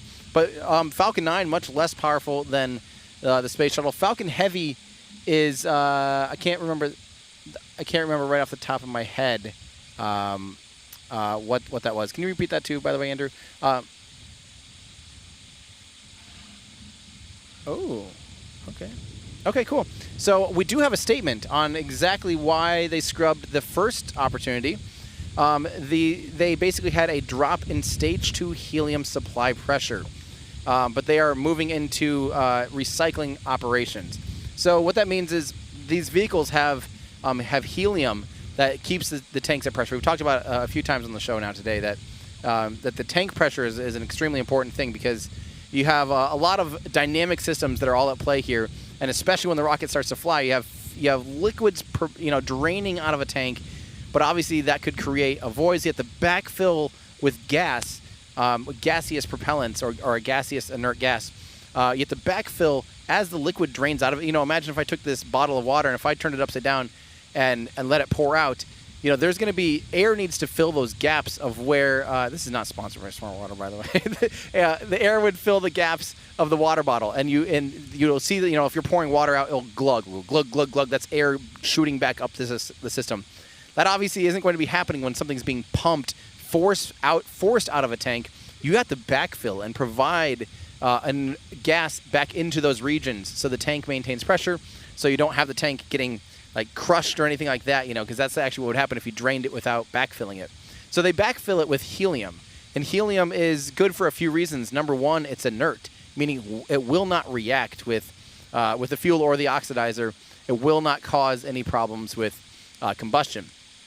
And the number two reason is it's extremely lightweight and undense, and so it's easy to pack a lot of it into a small COPV, or a composite overwrapped pressure vessel, which is a high. They put these tanks under very high pressure, and that allows them to be able to stuff just an insane amount of helium in these little tanks, and then they can just vent a little bit of it out, and because it's so sparse, it expands and can fill these voids, and that's why helium is used for that most often. There's also, sometimes they'll use nitrogen as also an inert gas, but it's not, you can't compress it as much and make it fill those voids as easily. So yeah, so that's actually a good thing. You do want a sparse gas when you're trying to fill a large volume. You might know, hydrogen tanks, for example, on say SLS or Delta IV Heavy, or previously the Space Shuttle. The hydrogen tank was huge because per mass, the volume it takes up is huge. So those tanks are just massive in order to have the same amount of mass in your tank. So lightweight molecules take up a lot of space, and that's a good thing for your backfill. So that's basically what happened. Yeah, so they had a stage 2 helium supply pressure, and they are that's what they're recycling and reworking. So yeah, that's good. Like we said, we're down to T-minus 31 minutes basically. So obviously the teams are moving to try it again. You do see, by the way, in this shot, you guys can actually see some white patches on the outside of the vehicle where liquid oxygen is stored. You can see just a little bit of white ice buildup. I'm not entirely sure, to be honest, why the whole vehicle isn't frosty white at all times. Maybe it's too warm out here, but you can see it there in that shot, which is pretty cool. So let's see. This is again from Cadber, wanting to know a little bit more about the tap-off cycle. We have talked about it a handful of times. I definitely have to say, if you guys want to learn more about the tap-off cycle, I promise you, if you watch, I have a video titled "How to Power a Rocket Engine." It's all the different rockets, the cycle types of rocket engines. So things like pressure-fed, monoprop, bipropellant, hypergolic bipropellants. And you go into pump-fed, you go into electric pump-fed, and gas generators. You go into closed cycle. You go into fuel-rich and oxygen-rich closed cycle, or you go into full flow. But tap-off and expander cycle are two other types of cycle types. And what's unique about tap-off is that they literally basically take the high-pressure hot gas that's inside the combustion chamber, and they divert that gas into the turbine of the turbine is what powers the pumps. It's basically, I don't know if you're familiar with a turbocharger in a car. You basically flow the exhaust gas of each cylinder bank. It's pretty hot gas. It's high-velocity gas. You force that through a turbine that spins a turbine up, and then you dump that out, and then that is connected on a shaft to a compressor wheel. That compressor wheel then forces more air into the engine. This is similar, where it's taking a turbine, and you're basically taking some of the exhaust, some of the high-pressure hot gas that's inside the combustion chamber. You're shooting it through a tube at a turbine. That spins up the turbine up to high, like 30,000 RPM, and then that's connected to a shaft to a set of pumps. One set of pumps runs pressure for the RP1 for the fuel, and another set of pumps, or another pump then will put liquid oxygen into the engine. So that's what the tap-off cycle is. I go into a lot of depth in that video. I promise, if you haven't watched that one, that might be one of the most in-depth and one of the best walkthroughs of all of the different cycle types. And I love that video. I think that video, I have to kind of reference some of the things. I love learning new things whenever I make a video, a long-form video. And that's one of those where I still learned a few things, especially about enthalpy, which is the relation of heat and pressure and mass flow, and all these different things, and how they actually is used throughout the system of a rocket engine. Because you do lose pressure, you lose heat in certain areas as you transfer from say, heat energy into kinetic energy, or velocity into kinetic energy, pressure into kinetic energy, all the kinetic energy. There's a lot of that in rocket engines, and I go through that in great detail in that video. So I promise it sounds scary, but it's actually really fun. So this is a good question from Donovan Stagg. Wanted to know any specific reason they are doing a retrograde launch, and what are the advantages? The advantages, actually, there aren't advantages. This is hard. This is actually harder for them technically as far as a capability of the rocket. They lose performance flying retrograde. But the biggest reason, this is a developmental vehicle. This is a demonstration of a brand new rocket that has yet to demonstrate being able to get to orbit. This is the second launch attempt ever of this rocket with this company. And flying retrograde from California allows them to fly basically as far away from populated areas as possible. So although they're basically fighting the rotation of the Earth to get into orbit, this thing's fighting, having to run upstairs, like running up an escalator that's going down. That's almost like what they're doing. It's harder to do that, but that way, that's what the company feels comfortable with for their first orbital launch attempts. That's what the range and the FAA and all the people involved in issuing a launch license, that's what everyone feels comfortable with, and that's a great way to demonstrate your ability to get into orbit. It's just simply fly as far away from any populated areas or any things of intrinsic value. So that's exactly what the teams are doing. They're playing it nice and safe, and it'll provide a really good view for us here because we'll be able to watch it come up right over, from my point of view, like right over this mountain here, and then it'll look like it'll go a little bit to my left. It'll fly a little bit south, but a lot of west, and it's going to be really cool. So this is one of our views here, looking at the mountaintop there.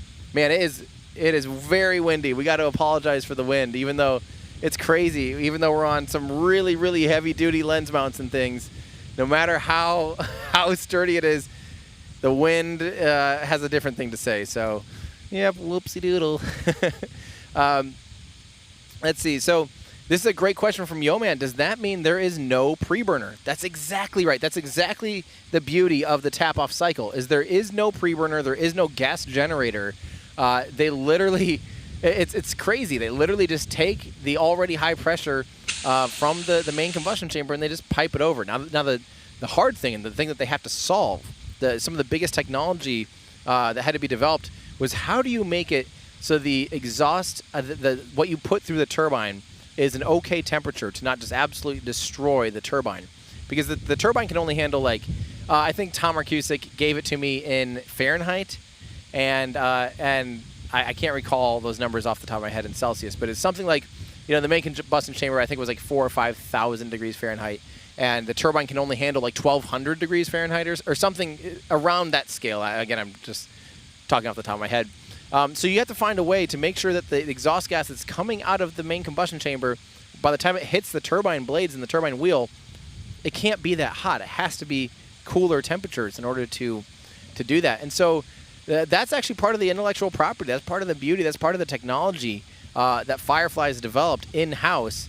And along with, originally it was with the Ukrainian friends that developed some of the pump systems. There's about 200 engineers that worked on that system to be able to make the pump-fed system in this that is using the tap-off cycle.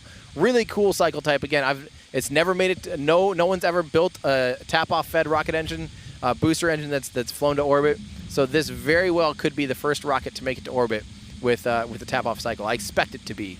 And again, it's a really cool technology, and I would love to know. I'll have to do some digging to see what options there are, because one of the ways you can cool off that exhaust is sometimes you have to dump more fuel to make it more fuel-rich in just that flow of gas that goes through the turbine and through the turbine wheel.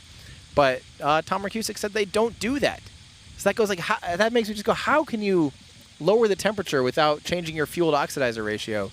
So they've obviously developed something pretty cool by being able to come right off the manifold right there and send it right off the injector face, send it right into. It's pretty magic. I would love to learn more. So, let's see. This is actually a good question here from Wigan Creative. Is the black paint preventing frost formation? Believe it or not, that is not black paint. It is carbon composite. It's carbon fiber. That's basically, I'm not going to say raw carbon fiber, but it is actually a really fine carbon fiber, and it's just, the carbon composites, you end up with all the composite, the stuff that holds it and binds it together. But if you get up close to the vehicle, you see the carbon fiber strands of it. It's not painted. It just is black because it's carbon composite, which is obviously super cool. Yeah, even in that shot, you can kind of see, thanks to 4K, you can kind of see a little bit of that in the very bottom where it's kind of glinting off the sun, just a little. And actually, right above you can see the clamp arm there. You can kind of see a little bit of the fibers, the strands of carbon fiber that make up the carbon fiber. You can see where the strong back is, that clamp is holding onto it. You can sort of start to see the fibers even there. That shot is going to be so cool when this thing lifts off, watching the umbilicals rip away. I mean, that's going to be amazing. I can't believe we have this in 4K. I mean, that is so cool. Oh, I'm just tickled. All right. Yes, so again, to reiterate this from Living Excuse, so if successful, this will be the first tap-off cycle ever to reach orbit. That is exactly correct. Yeah, no one has ever, I don't even know if there's been that many attempts, honestly. I can't think of the history of that, but yeah, if successful, this will be the first tap-off cycle ever to reach orbit. That's exactly right. One moment here.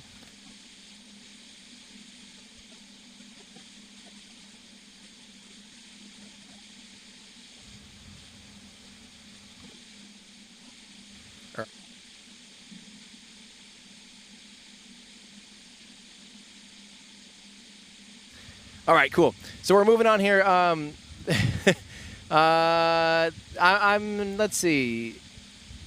This is from Sway Sanchez. Why is SpaceX Vandy, or in general, what we could actually just say, why is Vandenberg so underutilized compared to Florida and Kennedy Space Center, Cape Canaveral?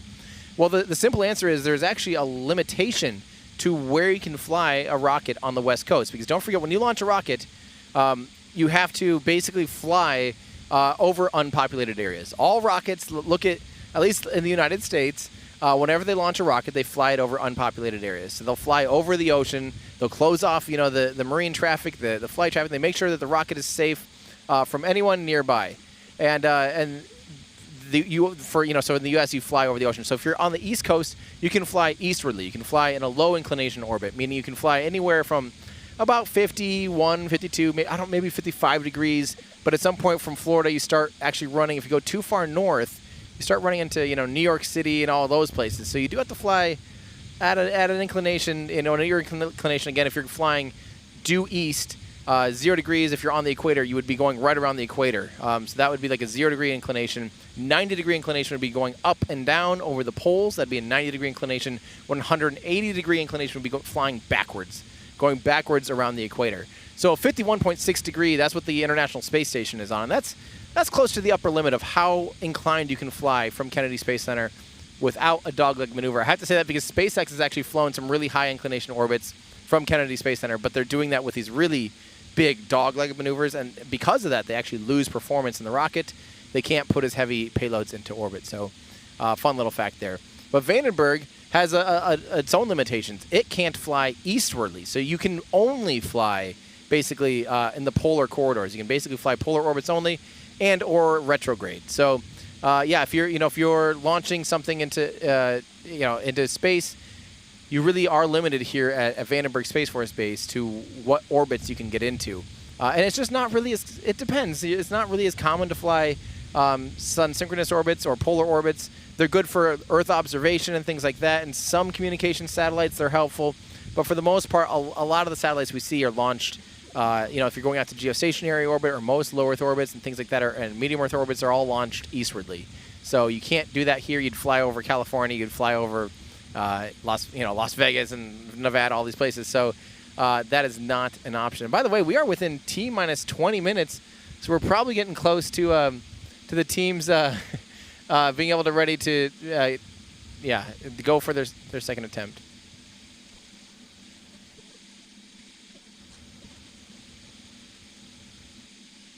We're still awaiting more information here, but yeah, I mean, at this point we are closing in on that, so we'll wait to hear more information, and hopefully, they're obviously the teams are always watching weather, watching all the systems at play, so we'll see how the rest of this goes. So let's see, Lab Padre, holy cow, huge thank you to Lab Padre and the Lab Padre community and all those at Starbase. It's fun being out here. I wish you guys were out here too. Thank you so much, Lab Potter. That is insanely generous. Holy crap. yeah, thank you so much for putting gas in the tank of Luna. Really, really, really appreciate that. Lab Padre knows the ins and outs of live streaming like crazy. For those of you that are space flight fans and have watched Progress at Starbase, you know Lab Padre 100%. So Lab Padre also has cameras in Florida as well, so they're no stranger to live streams. So thank you so much, Lab Padre and Lewis and the whole team there. Thank you guys for watching and tuning in. That really, really means a lot. So let's see here. Let's see. This is from Goat Pilot. Wants to know, are they using some sort of ram air to cool at higher Mach? Can we get scramjet rocket engines, please? 7,500 mile an hour cowl hood. So, no, unfortunately, for the most part, you have to realize going fast in an atmosphere is very hard to use that to cool anything. As you speed up in the atmosphere, even if it's in the upper atmosphere, as you start to compress molecules, compress air, it heats up. That's thanks to the laws of thermodynamics. So for using that to cool something off, you know, it's actually really hard to cool something when you're going at high Mach numbers and things like that. So realistically, I don't know if you can use a cowl on high-speed, hyper-speed vehicles to be able to fly and to cool things. And frankly, the problem is too, once it gets into a certain altitude and things like that, the rocket, you know, you can't use air to convect and get heat away from it. You can radiate heat when there's no atmosphere, but to use convection to cool things, you know, like a lot of us are used to fans cooling things here at sea level or on Earth in our atmosphere. We can use fans to cool things because you can blow air across it. You'll transfer heat from the object through the air. That's convection. But in space, and frankly, a much better way to do things is using liquid cooling. Because if you think about it, the rocket is actually, it has liquid propellant, really cold liquid propellant, or even the normal RP-1 flowing through the engine. Think about, I don't know if any of you have like high-end gaming computers and use liquid cooling. You're familiar with how you can basically put up a radiator.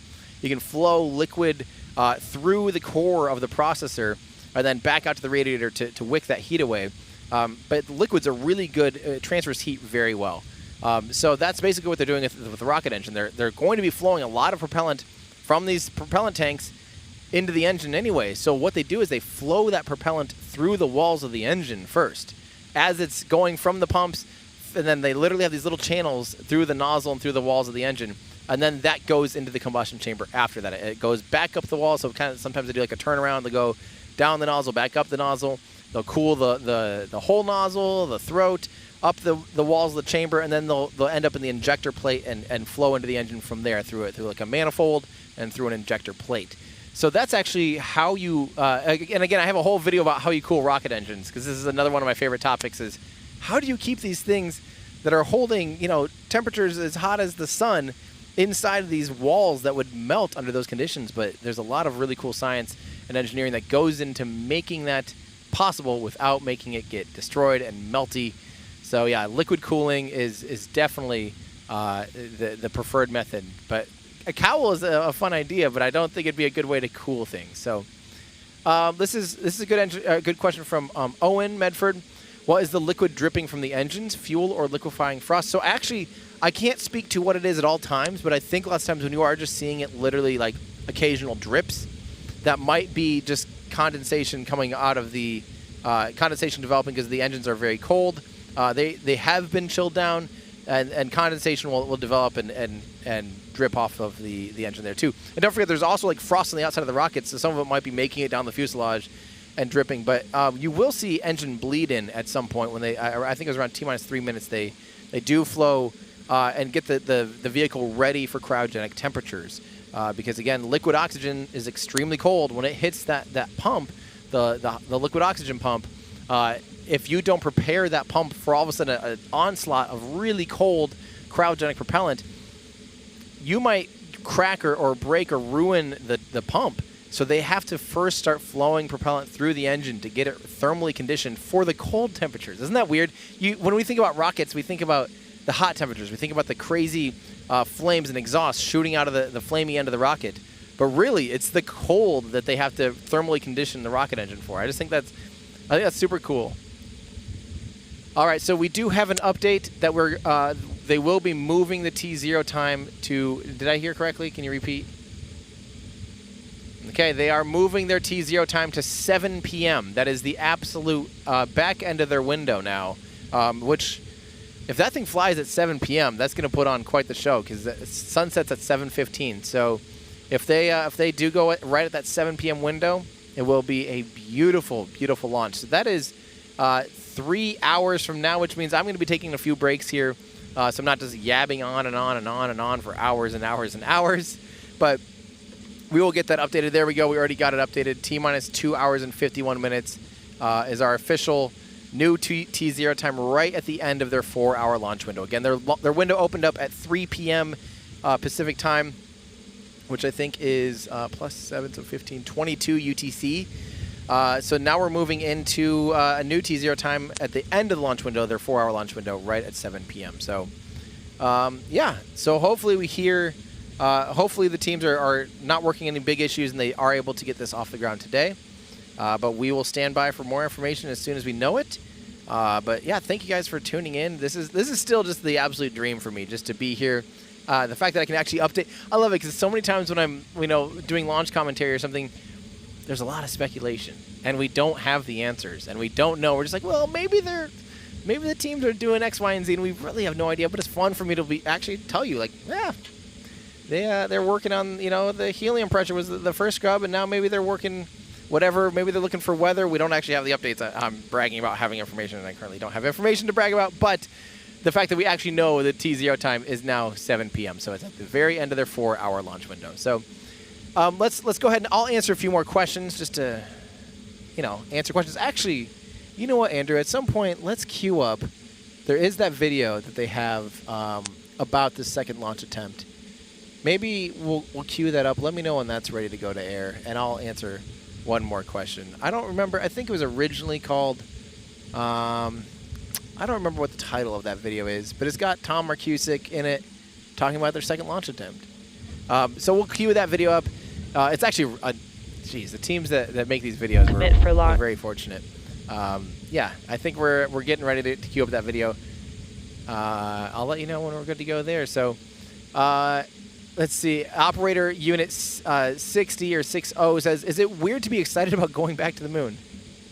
No, that's the whole point. That's like not the entire reason humans are going back to the moon, but absolutely, that is a totally fair and expected thing, is to be excited that humans are returning to the moon. And again, Firefly actually has a vehicle that's going to be scouting for Artemis landing sites as a commercial lander. It's an uncrewed lander, but it's called Blue Ghost, and that vehicle is actually one of the commercial programs that NASA has enlisted to land on the moon, scope it out, see how it is as a potential landing site for humans for the Artemis program.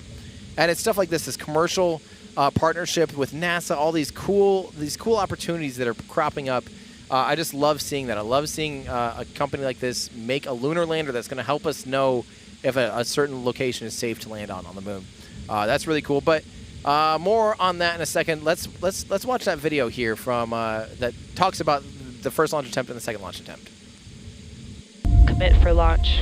Achieving first flight is a huge milestone for a rocket company. 3, 2, 1. But ultimately, this business is about getting to orbit and doing it repeatedly. We did learn a lot from the first flight. We fixed the minor problems and are ready to get back to the launch pad. What has impressed me most is the growth of the team. When we tested the first flight vehicle, it took us over 18 times to get it fully functional. In getting ready for this second flight, both the vehicle and the team performed flawlessly on the first attempt. We've gotten smarter, faster, and more disciplined. Made it all the way. We are ready for orbit. See you at the launch pad. And there we are at the launch pad. I think that's really cool. Again, we've talked a little bit on air about what some of the exact changes are to the vehicle, and really, frankly, they didn't do many changes. Actually, they did increase the thrust 8% though from the first rocket to the second rocket. This vehicle actually has 8% more thrust out of its Reaver engines, and that is mostly thanks to just at first you're running these engines really, really carefully. You're running them very conservatively. You do most of that with your oxidizer to fuel ratio, so your OF ratio. You hear that, and the closer, so they basically were running at like a 2.2 OF ratio at first. which is very conservative. Now they're up to a 2.3, which is a little bit leaner.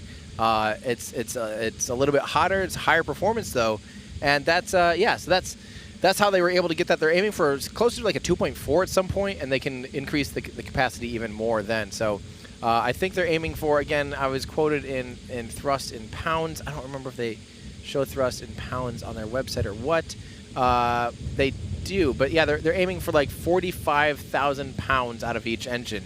And I think they're currently now at 42,000. So they've already gone up quite a bit from their first vehicle. So good to see them continually working on things and making upgrades already. But for the most part, the vehicle itself is the same. They're just kind of tweaking and tuning the engine and tweaking and tuning some of their systems on hand just to make it, you know, more robust, more higher performance, and more production ready. I think that's kind of the big things that the teams are working through here. So let's see. This is a good question. This is a fun one to answer here. Wondering Fool, thank you for your tip. Asking, how many cameras does the team currently have set up? Also, this is a wonderful time to be a space fan thanks to the new vehicles and technologies. 100. This is like the ultimate time to be a spaceflight. It's got to the point now where there's so many exciting things, it's easy to miss things in the spaceflight world. And I think 5 years ago, 10 years ago, there were so few things going on in the spaceflight world that any launch was like, oh, there's a launch. You know, there's like 6 launches a year or something. Like, it's very, it is so easy to tune into every little thing. And nowadays, there's so much exciting stuff. There's so many new big updates, so many new things to get excited about that it's actually easy to miss some of the things. But I wanted to answer this question. How many cameras does the team currently have set up? We could do a little camera tour while we're hanging out here. This is one of our cameras on. This is kind of behind one of some of the fuel, or in front of some of the fuel tanks. There's a wall similar to the one you see kind of in the bottom right. This is the engine cam. This is a Firefly provided camera. It's an engineering camera looking at their engines. We also have beloved trench cam. This is the flame trench. This is where the when the rocket lights up, there is a flame diverter, so the exhaust will shoot out the side through this flame trench. Which will, if you pull up the next shot, will also show the flame trench. But okay, we'll see that in the next shot here. We also have the teams at mission control. So we do have cameras inside mission control here. Then we have some tracking assets from the range. These are really, really, really high-end tracking cameras that track the vehicle on its way to orbit. This is another Firefly-provided camera. Is this also a tracking camera? This is another tracking camera. So we have 2 range-provided tracking assets, which are going to be awesome to be able to follow along. This is one of our cameras. That's the one looking at the strong back and looking at the umbilicals. And of course, once the rocket takes off, you will see the engines go right through that shot. We might not cut to it live on air, but we are recording, so we'll be able to have that beautiful ship footage. This is the shot, the other shot of the flame trench. So you can kind of see the yellow bits there of the railing. Down in there is that pit, and that's the flame trench. That's where when the rocket lights, the exhaust gets diverted out there, and it will make a whole bunch of smoke and exhaust a big plume right there. That'll be a fun shot to see at liftoff. And then this is back to our first camera. So those are our cameras on the pad. We personally have 4 4K cameras. Oh, here's another 4K camera at the pad too. So we have 4 of our own 4K cameras to provide you with the beautiful views that we see here today. But then also here with us, we have a couple of tracking cameras as well on some pretty large tracking mounts. And I don't know if we'll punch those up or not, but we do have some really long lenses. This is one of them looking right at the mountain.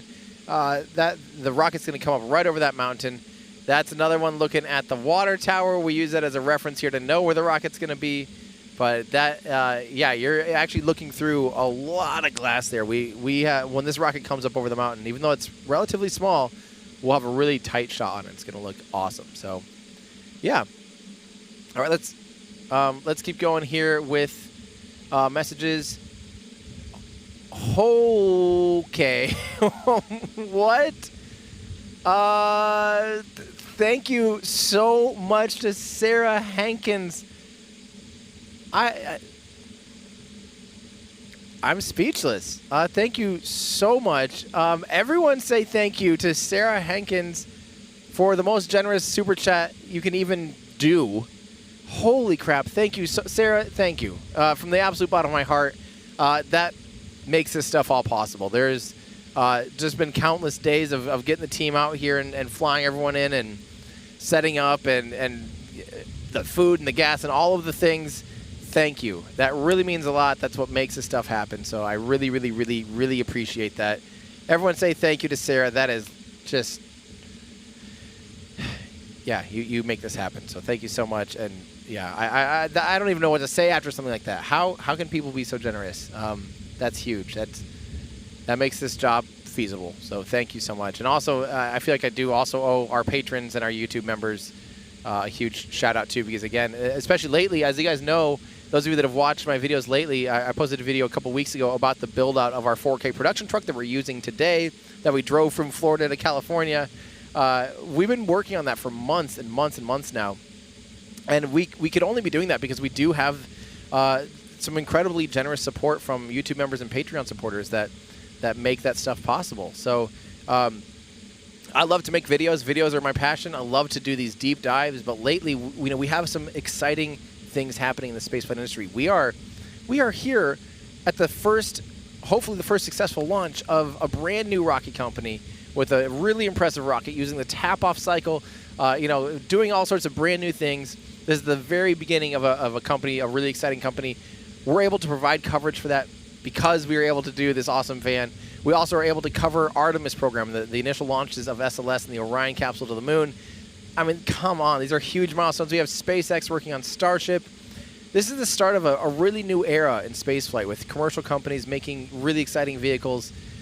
This is the time for us to really be diving in and capturing history. And this is, you guys make that possible. I wouldn't be able to do this at this capacity and be able to do this without your help, without your viewers out there, without the support and being able to do this thanks to the teams at Firefly with this particular mission. This is just an absolute dream come true.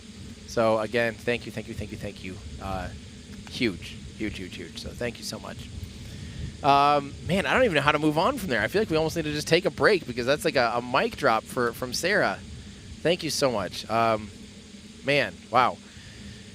Okay, I feel like I'm speechless. So thank you to all of you that support. If you, again, remember, if you do have a question, you don't have to do a super chat or donation to be on air. Our moderators are looking for good questions to put into our queue, and I'll gladly answer any questions. I feel like we've answered a lot of fun questions about the tap-off cycle, about carbon composites, about flying retrograde. But I feel like I can't think of any offhand, but you guys always come up with such good questions. Let me know if you have one, and I'll be happy to answer it to the best of my abilities. Again, I've been absolutely fortunate enough to be working with Firefly on this. We get updates from them. Obviously, we have a very close working relationship to be able to provide you the stream. And although I am kind of their voice today, I am not officially with Firefly. So I might make a boo-boo, and that's not on them. That's on me. So just keep that in mind, too, that the things that I say here on air, I'm like a free agent. They're somehow trusting me to just speak for hours and hours. But that means the world to me. That means that is just the ultimate dream come true for me to be able to sit here and just nerd out over rockets for hours and wait for what's going to be a gorgeous launch here out of Vandenberg Space Force Base. So, again, thank you to the teams of Firefly. So here's one of those things that just is so fun to see. Funky Cold Medina says, changed career from a bachelor's in education in 2015, Earth and space science teacher now, hoping to go to space someday. Until then, thanks for bringing it to me. That is so cool. I feel like I would have loved to have a teacher excited about spaceflight when I was a kid and when I was in high school and things like that. But I didn't. I didn't have anyone mentoring me to get me excited about spaceflight because, frankly, I don't know if there was anything really that exciting. The space shuttle was so routine when I was growing up that flew and people just weren't really paying attention. But we are definitely in a new era where there's a lot of new ground being broken, a lot of new exciting things happening. And it's thanks to wonderful educators out there, helping get kids excited. I've seen so many people post pictures of, videos or using some videos and live streams. Like I've seen my videos be used in the classroom, which is the ultimate compliment. I've seen teachers post pictures of, NASA spaceflight or Lab Padre or some of the other content creators out there making videos about spaceflight, using that in their classroom to get kids and people excited. That just means that's so cool. That's what it's all about right there is I feel like you only really, just like anything, if you learn more about it, the more you learn about something, the easier it is to be excited about it. I think, for me, I'm not really a big sports fan. We last night, while we were setting up and eating, we played a game of Tim tried to name the professional team from like a city. I couldn't name hardly one from like any city. Although Ryan, from Cosmic Perspective, you might have me beat with not having good sports knowledge. But, you know, I think it's because neither of us have the knowledge, therefore it's hard to be excited about sports, you know? But people that know, like, every player on the team, they know the history of their favorite team, of course they're extremely passionate. And it's the same thing for spaceflight. Like, I think the more you know and understand rockets, understand the history, understand the progress and where we're going, how can you not be excited? You know, that's the whole thing for me, is this is becoming kind of a spectator sport. So, yeah, let's see. So, let's answer a few more questions here. Rockets Red Wines. I'm 20 miles east of Vandenberg, and storms are brewing up. Hope the weather holds. Stay shiny. Yeah, if we look over to our east, we are. Could we actually get just one of those cameras pointed east? We are. It's overcast over this way, but it is. It's pretty clear blue west. So I'm able to look and see. Oh, we're dialed in. So maybe we don't want to move. Oh, we can talk about the, yes. So we'll do that in a second. Ryan's reminding me that we actually have, so you can see from this camera here, we have a lot of overcast skies here compared to, compared to the pad that looks clear. A lot of our cameras there look bright blue. But yeah, we got some weather it's just kind of getting grayer and grayer the further you move east. Let's see, this shot, I'm trying to think about which direction this guy's facing. This is actually facing, this is more or less facing east, actually. So this is seeing that storm cloud kind of move in, actually. That's a good view there, Andrew. I like that one, because that's giving you a sense of some of the weather they might be contending with. So that might actually be why, one of the reasons why the clock has moved, why the T0 clock has moved. So, yeah, good to keep as a reminder. So thank you so much. Let's keep answering some of your questions here from Alex Jones. Thank you so much for saying add Astra. That camera's looking west. Double check that on Google Maps for me. I'm pretty sure that one's east, but because the ocean's at its back, so it's looking east. Yeah. So let's see here. Matthew wants to know, will I be live streaming or watching the ABL Space RS-1 launch? Yeah, I don't know exactly when. I haven't really heard any updates yet, but absolutely. I mean, there's so many rocket companies working on their first orbital launch attempts, and so far the number of private space companies that have made it to orbit is very small. So the race is still on to be on that list and be the first ones out the gate to be able to make sustainable and continue access to space available. And that's, of course, what Firefly is aiming for. And they've got the facilities, they've got the, hopefully, they're proving out their vehicle here with this. That's exactly what today's demonstration mission is for. Prove they can make it to orbit with this vehicle and then start cranking them out. That's the name of the game, and the race is on. So far in history, as far as privately funded, not just government rockets, it gets tricky because governments hire private companies to make rockets in the past, but privately funded rockets that are clean sheet designs to get to orbit. So far, we really only have, SpaceX was kind of the first one to do it.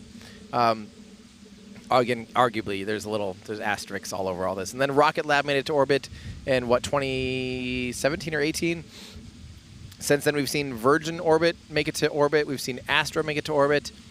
And that's pretty much the end of the shortlist as far as clean slate liquid-fueled rockets. There's been some out of China, but most of those are based off of missile systems and solid rocket boosters. I don't know if they've had a single clean slate design private company make it to orbit yet.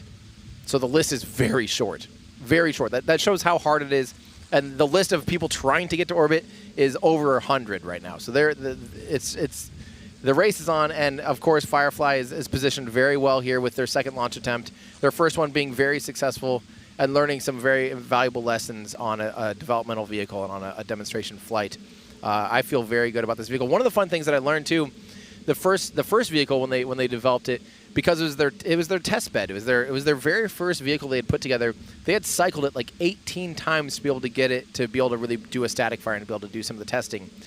This rocket has been able to hit milestones on on the first attempts of everything. So as far as just having like a rocket that's been kind of used and had many cycles going, because they had to use it as their test bed, that rocket had a lot more experience, and sometimes that's not always a good thing. This is a very fresh rocket that's behaving incredibly well. So the teams, everyone I talked to was just like, yeah, this thing's absolutely ready to go. They just feel very confident about it, and it's just they're like, yeah, this thing is great. So that's really good to hear. So this is one that I still need to learn a little bit more about, but I'll take the question anyway, Bruce Ackerman, because yeah, it's actually a lot of it goes back to some of the traditional aerospace companies having an L- time being the time of launch, but T- time is the terminal count. So like what the countdown clock tells you, and the actual time when it's going to launch don't always line up. So for a lot of the heritage companies, such as United Launch Alliance, or with SLS, they're using the heritage companies such as Boeing, Northrop, and United Launch Alliance, Lockheed Martin are in that vehicle. And the way they used to do things, especially back in the day, was they would kind of have like a prop load procedure. They would load the rocket up, and then they would pause and hold and do a systems check, and then they would go into the final countdown. And so there was a time where they're counting down in their clock, but then they'd hold it and they'd evaluate, and they'd go over all their systems, be like, how is everything looking? Okay, now we resume or start the new actual like automated launch sequence from there. And so they would have an L-, launch minus X amount of time. And they'd also have a T clock, and it's really confusing. I don't like it. I don't think the public needs to ever know anything about the internal clock. Just tell us when the thing's going to launch. And that's what we have for you guys. We have the T- is the time. I think technically it is actually an L-, like launch minus this time.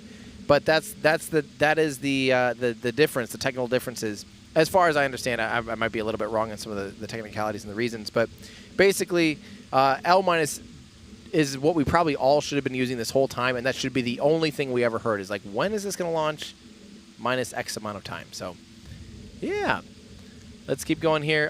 Flawed Perspective, thank you for becoming a member. Really, really appreciate that. Let's see, this is from Kai saying, hey, Tim, nice with the rocket launch. Chase fan, new idea, everyday astronaut, private mission control. Everybody start supporting Tim. Thank you so much, Kai. I really appreciate that. Yeah, my goal here, I don't intend to be out there covering every rocket and doing it, going coast to coast, chasing rockets. I would never produce a single video again, and that is absolutely not what I want to do. I want to be producing videos, but it was a race to try to get this vehicle online and ready to go for this mission, for Artemis, for future Starship missions, for some of the big ones that are right around the corner here. It was a race to get this thing online and ready to go. But realistically, I love watching a rocket launch, and the only reason I really stream is just so I can help share it with you guys. I just love seeing these things in person. I love feeling the rocket launch. I love hearing it. There's nothing like it. I mean, there just really isn't anything like it. Watching something go into space. I mean, come on. How crazy is that? I'm fortunate enough to be able to be at these launch locations, at these launch pads, seeing this stuff happen in real life, with my own eyes, and I want to just do the best job I can to bring that to you guys. So I don't intend to be out there being a rocket broadcaster every day, but it is nice to have the option of driving the van to a launch pad and providing you guys coverage as best I can. That's the ultimate goal. So yeah. Again, big thank you to Sarah Hankins for becoming a member. Really, really appreciate that. And Lab Padre became a member. That is awesome. Really appreciate that support. You guys are amazing. Again, you guys all make this happen. There's a few other members like Curtis and Renee Bingle and Bradford Ben. Thank you guys so much for the memberships. We try to do some live streams whenever I have time to do just kind of some more one-on-one, more intimate streams just to answer questions and hang out. They're a lot more casual. So if you guys like that, like to just kind of nerd out and talk rocket science, and like literally it'll just be me in a room Googling stuff with you guys and learning together. There's some of my favorite things to do. So if you guys do want access to things like that and other behind-the-scenes content, YouTube memberships and Patreon, you guys make it happen. So thank you so much. Let's see. This is from Montrose family. What orbits potentially does Firefly specialize in? Very good question. So right now their current active launch pad is out here at Slick 2 at Vandenberg Space Force Base in California. So they are limited to being able to do polar orbits or polar / like retrograde orbits from here, as we're going to see today, a retrograde orbit. But yeah, I think the right now they can't do, like, say, a normal low Earth orbit, low inclination orbit, or they wouldn't be able to fly to the International Space Station from here. But this is a very high-performing vehicle, and a fun thing you can do when you have performance to spare is you could actually fly to, say, the moon, or, I mean, if you had a really light payload, you could fly to, Venus or interplanetary missions. You can actually do that from a polar orbit. We saw that happen with, it was InSight. The InSight lander launched on the smallest Atlas V, and it launched to Mars from a polar orbit from Vandenberg Space Force Base. So it did not even get to account, didn't even get the extra rotation of the Earth to help boost it into orbit. So it's totally capable to fly on missions to the moon and interplanetary missions from a polar orbit, but it just takes more energy. So you're much more limited on your payload. So say if you could maybe say, I'll make up numbers. Say you could originally launch 100 kilograms into orbit. If you're trying to launch, and say maybe if you're on the East Coast or something like that, you might get, I don't know, 20 kilograms to the moon.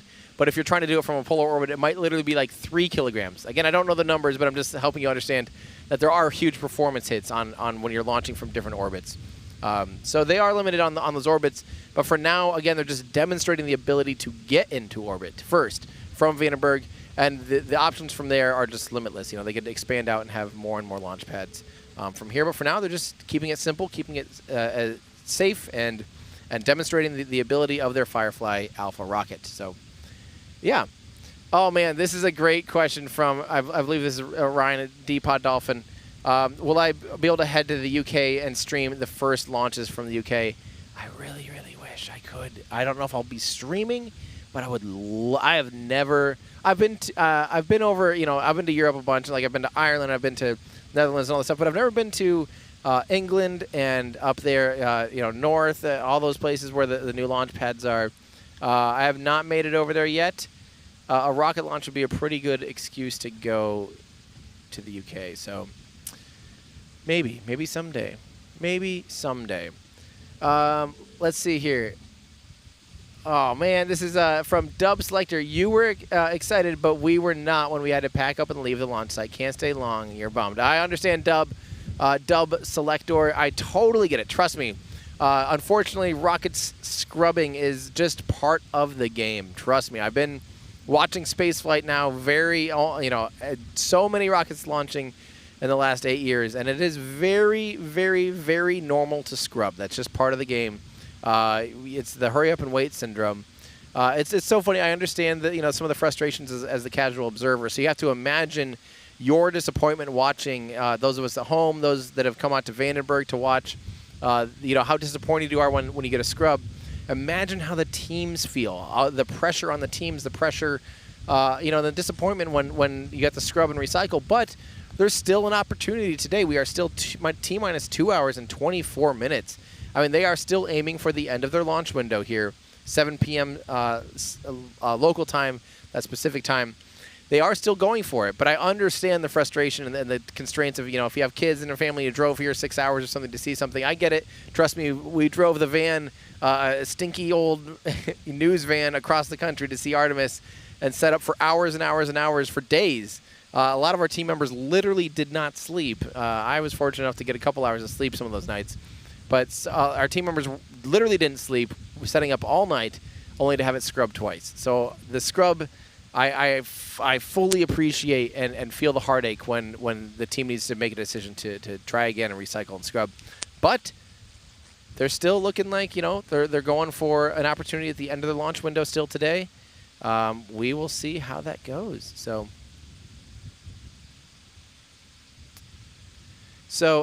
Kyle Murphy, video game controllers throws a face to... Oh, this is... sorry, this is one of those emojis basically put into text form. I was like, what? I'm reading this video game... Yeah. Thank you, Kyle Murphy, for that. I really appreciate that. Let's see here. We have... oh, thank you so much for Chazzy Mac. I'm very familiar with Chazzy Mac's name. Been a subscriber for over 2 years. Love the content. Thank you, Chazzy, for saying that. Really appreciate that. It's been just an absolute pleasure to teach what I learn about spaceflight from experts. It's so fun for me to be able to go and talk to people that know. I get to talk to some really, really brilliant people, and I love being able to share that with you guys. It's a dream come true. So this is the dream job. So thank you for those of you that do tune in and hang out.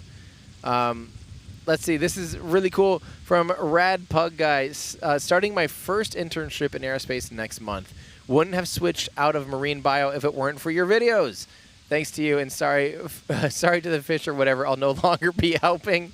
Hey, you know what, though? In the aerospace industry, you can help fish maybe much better than you could potentially as a marine biologist, because some of the things, we do with space assets is study the Earth in a vantage point and in a way that you just physically can't do at scale from Earth. I know that sounds weird, but literally some of the satellites and some of the ways that we observe the oceans, oceanic rise, temperatures, study patterns of different things and the temperatures and the currents in the ocean is only available thanks to science instruments in space.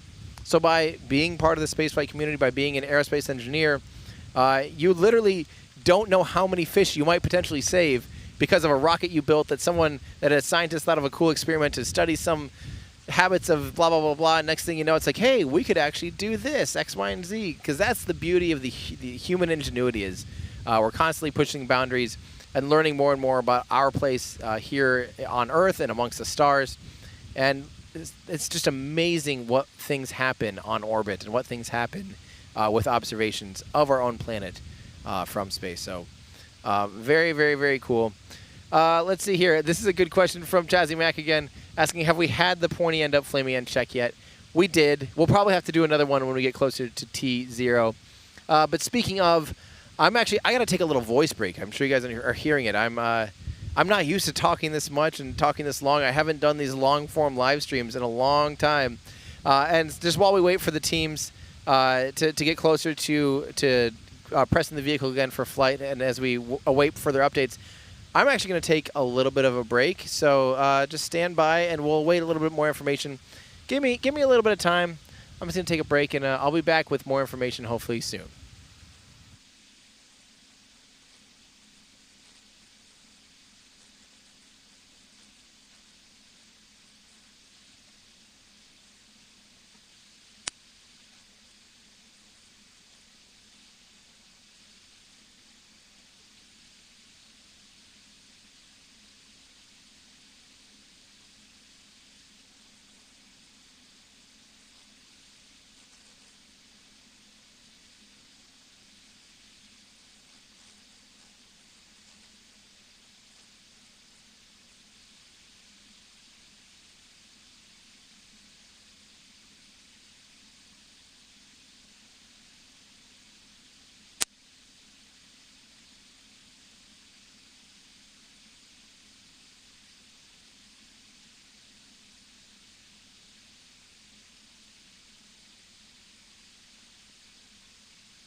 Welcome back. I have some good news for you. The teams have reset the clock for T-minus, well, it's 58 minutes. When I heard the news, it was T-minus 1 hour.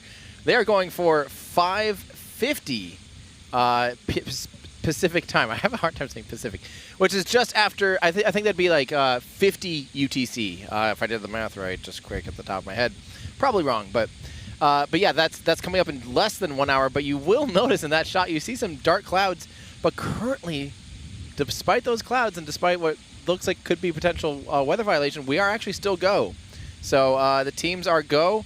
Weather is go. Everything looks good. It seems like they have resolved the issue that was halting them from continuing on further into the count. We're go, my friends.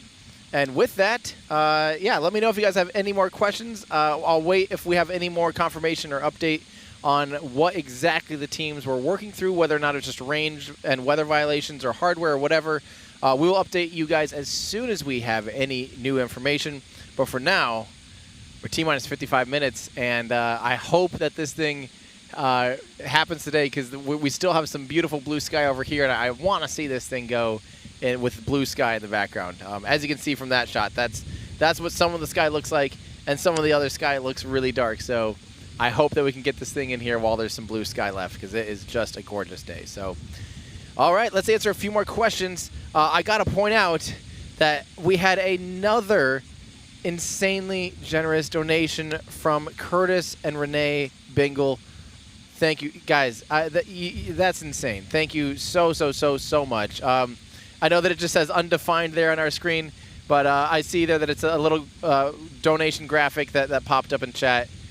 That means the absolute world to me, and that makes all this stuff possible. So thank you so much for helping us to be able to do stuff like this, to be able to cover these launches for you guys. So huge thank you. That really just that's insane. I don't even know what to say. Thank you so much. Yeah, I wish there was like a question I could answer for you guys, because I feel like you owe some time, but thank you so much. I actually found a good question here. Oh, so real quick, I want to say thank you to Curtis and Renee, because that is incredible. So thank you. Meanwhile, I've got a really good question. This will be a question answered, sponsored by Curtis and Renee Bingle, but also from Paul McCormick here. This is, what is the green flash at the beginning of the engines starting? So this is actually a fun one, because it's a video topic that I'm working on. I've been scripting while on the road, while Ryan drives, and when I have things I'm not working on, I've been going to script mode, which is something I'm excited about. And I'm talking about how do you start a rocket engine. And there's a lot of different techniques. There's a lot of things you can do, like in Russia, the way they light the Soyuz engines. They literally stick basically wooden matchsticks up inside the combustion chambers and start ignition process that way. Because if you just take your fuel and your oxidizer, if it's the normal RP1 and liquid oxygen, and you just let them hit each other, nothing happens. And as a matter of fact, you could potentially have something unintentionally explode. So you need to control the combustion. You need to start the combustion process in a controlled manner. And a common thing that people are using is TTEB. It's triethyl aluminum triethylborine. And what that is, it's a pyrophoric fluid. And pyrophoric is kind of like hypergolic. Maybe you've heard of hypergols. Hypergols are used in upper stages a lot. They're a fuel and an oxidizer that when they come in contact, they will spontaneously combust. They're very reactive to each other. They will combust just on contact with each other. But pyrophoric means it'll combust under contact with oxygen. So what they do, they'll begin to flow liquid oxygen, and they'll inject TTEB into the combustion chamber. They'll begin the combustion process with TTEB, basically, and oxygen, and then they'll start flowing the fuel into that. So the fuel is coming in to the engine with combustion already happening, with an ignition source already available there in the engine. And because I believe it's actually the alumina, the triethylborine, I believe it's the aluminum that is actually green in that flame upon startup. So you'll see that actually this engine uses triethyl aluminum, TTEB, for its ignition source. And I don't remember off the top of my head if that TTEB source, I believe that's actually a ground-based system for the first stage. So they'll actually store that TTEB in a ground system, and they'll inject it into the engines, through the umbilicals or something, through the launch mount, and that starts the engine process. Or perhaps it's stored on board. But for the first stage, I think it's ground system. But then for the upper stage, they do have to have it in a separate container to be able to hold and store that TTEB for engine ignition of their Lightning engine, their upper stage engine. So yeah, that's what that green flash is. And sometimes on shutdown, you'll actually see that green flash too. And I'm not entirely sure. I don't have the answer to this, but hopefully someone does out there. If you do know the answer, let me know. I think you can also use it to just ensure that you have a smooth shutdown process. So you basically kind of like weed out your engine or your fuel, but you don't want to totally just cut something off. You could end up being really fuel rich or fuel rich or oxidizer rich or something. So I think they can use TTEB again as a transition to get out of your shutdown process. I think. Because you definitely see it at the. I've stood next to a Reaver engine, as close as you can be to a Reaver engine firing, and at first, you see the green flash. It fired for like 20 seconds. I was blown away, literally just like standing there in the presence of this engine, very bright, and then it shut down. It also had green. So I don't know if that's TTEB or if that's just copper potentially at that point too. But yeah, really, really, really cool stuff. That's the kind of stuff that I get nerdy about, and I love it. So let's see. This is a good question from Tom Renroff. If the weather is threatening to be an issue, is there much in the way of weather protection at Vandenberg? So for, let's say, lightning, for example. That's actually an interesting question because that became a pretty big topic out at Kennedy Space Center with SLS on the launch pad. You see very clearly their lightning protection system surrounding the launch pad. There's 3 huge, massive lightning towers out there that are there to help protect the launch pad and the infrastructure and the rocket from lightning strikes. So it's grounded, and it just basically attracts lightning. So if there is to be lightning, instead of hitting the rocket, they go through these lightning protection system. And actually out here, I don't have a good answer on why there is, other than I think maybe lightning is just a very rare occurrence out here, potentially, because there are not those same lightning rods on the pad.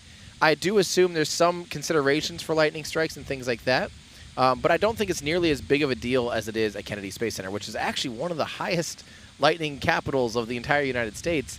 It's way up there on the list of most lightning strikes.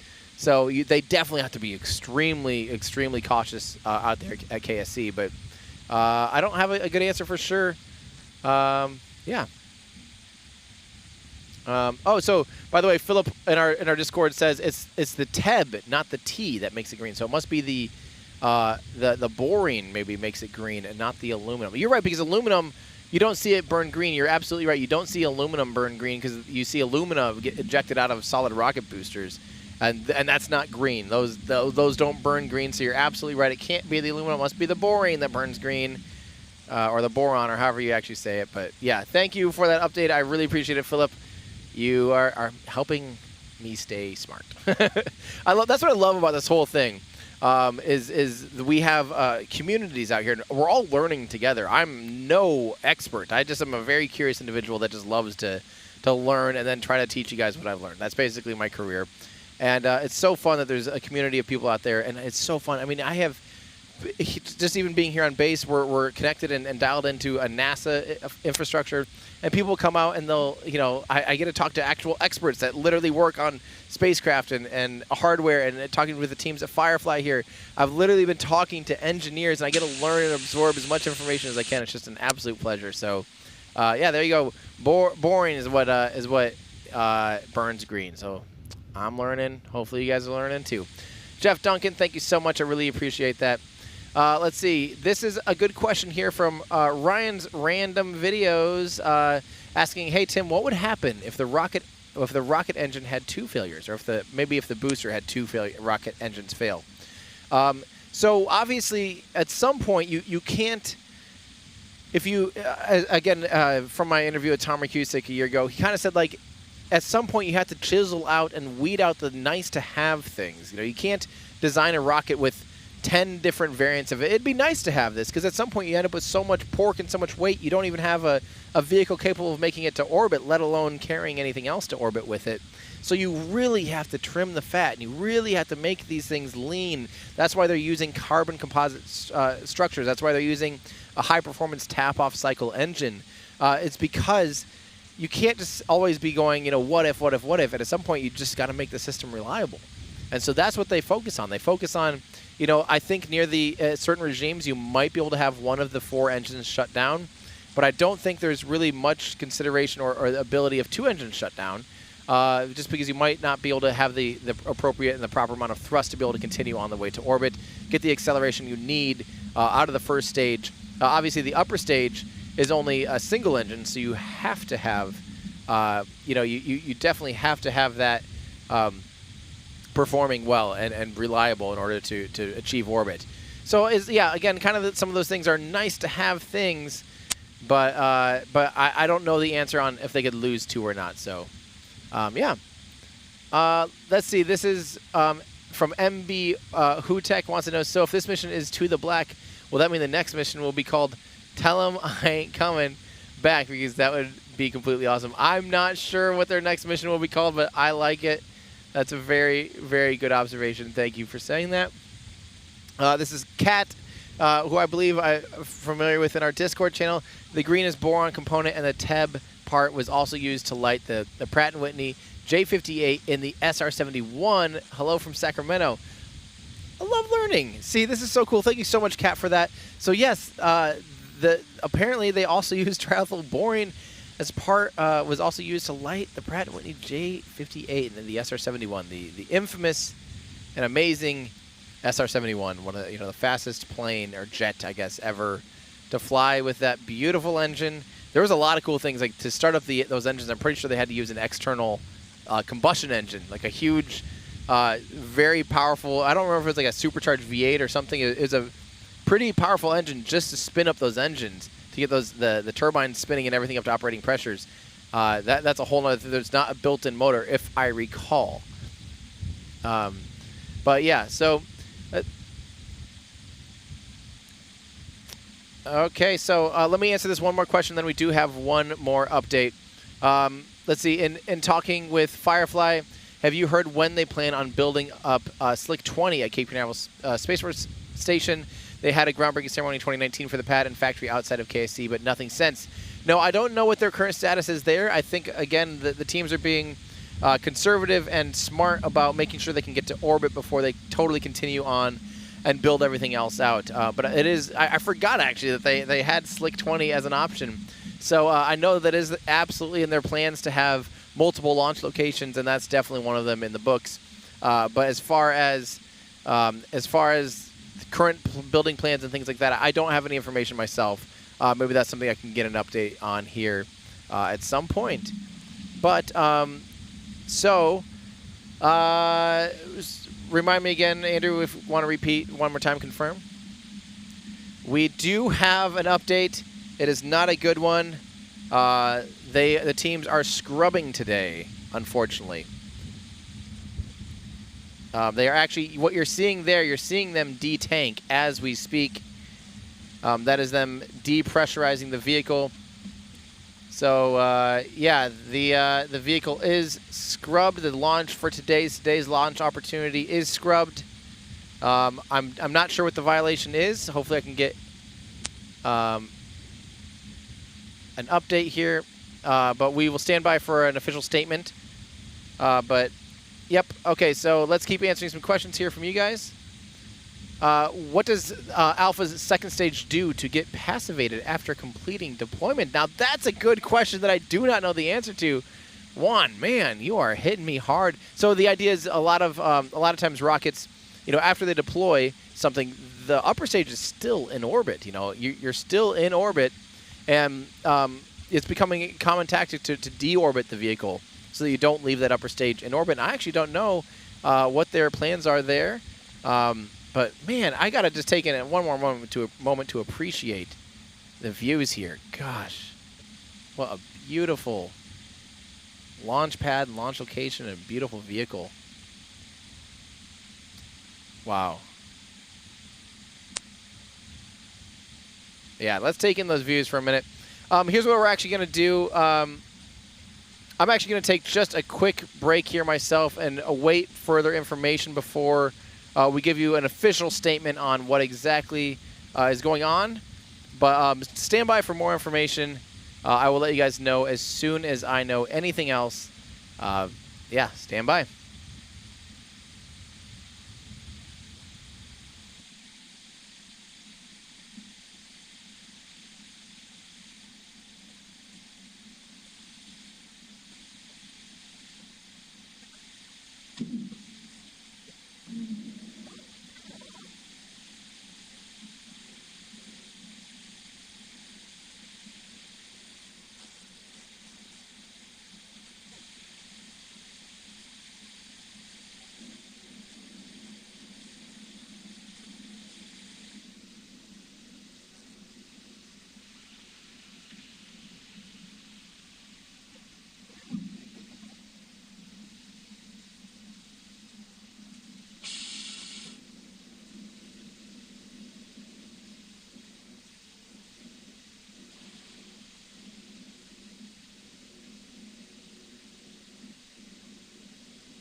All right, everybody, thank you for coming back. We are officially scrubbed for today's launch attempt. The teams here at Firefly are reevaluating and looking for tomorrow's launch window now. So tomorrow's launch window is the exact same as today, from 3 p.m. Pacific to 7 p.m. So another 4-hour launch attempt. We're waiting for more confirmation. Well, if you want more information about the reason for today's scrub, Firefly might be updating us on Twitter, but I don't know if it's anything other than weather and whatever else they're working with. As you can see here, look at that cloud. So the good news is, though, that we're going for tomorrow's launch attempt. Again, same time tomorrow. I will reset our stream and get us ready for tomorrow. But meanwhile, I just wanted to say thank you all for watching. I did want to mention that we do, of course, have our Aerospike shirt and lots of other fun merch at our web store at everydayastronaut.com. So although we had a scrub today, at least you can take something home with you if you'd like. So we do have a restock on a lot of our merch at everydayastronaut.com. We have a lot of our dress shirts back in stock and lots of other fun things too. So everydayastronaut.com/shop. Shop around for you. Commemorate the current scrub that we have today, or just help support the channel here. It really means the world to me. But the good news is we will see you guys again here tomorrow, same time. But I do need to send a quick round of thank yous. First, thank you all for watching and tuning in and for cheering and celebrating along, cheering on Firefly and helping them get to orbit. Of course, just by having positive vibes and showing your support, it really means a lot to the teams involved. Trust me, just being positive about this means the world to those on console and those who have built the rocket and are preparing for these missions. Trust me, send them some love and support. But also thank you to my team here that made this possible. I can't tell you how much work has gone on behind the scenes, and it's very much not me. It's the hard work, especially Andrew Taylor, who designed the whole van and runs the show and helps run the show and do all of that. His co-producer, co-editor here at Everyday Astronaut. Just a huge shout out to Andrew and all of his hard work. But Ryan Chalinsky from Cosmic Perspective for helping drive the van out here with me. That was a huge part of this show, was getting the van from Florida to California. Owe him so much love and support, just because it's been amazing to work along with him. I can't wait to see the high-speed footage that he captures of this launch, and of course of future launches, because Ryan and the Cosmic Perspective, Mary Liz, I mean, they're just the best at capturing images and telling stories in a very unique way. So I hope that you guys are familiar with their work. Cosmic Perspective on YouTube and Patreon. A VR, oh my gosh. I think we're going to get some VR from this launch, which is going to be amazing. From closer than any other launch so far in VR, in stereoscopic 180 VR. It's going to be amazing. So huge thanks to Ryan. Ryan and Andrew have slept almost none. Lots and lots of time between the pad and back here, just making sure the connectivity and the cameras are all good. So I can't say thank you enough to them.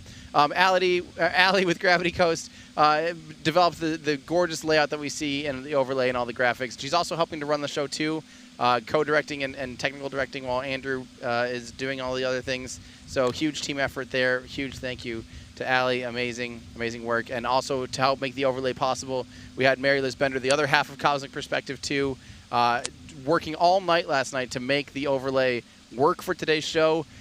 Huge. I mean, I can't tell you how big of an overhaul this system is, to be able to be dynamic and do some things on air remotely and do all these amazing things. Incredible. So between Mary Liz Bender and, of course, Colton Covington with Tomorrow, who developed the Tomorrow chat system that you guys see on the screen, the two of them worked literally throughout the night last night to finalize things, and that's just huge. So, but we also, here on set, Matt Welch was helping run cameras and do a handful of things too. So thanks to Matt. Thanks to Ben Steinman behind the scenes running the networks, even from afar.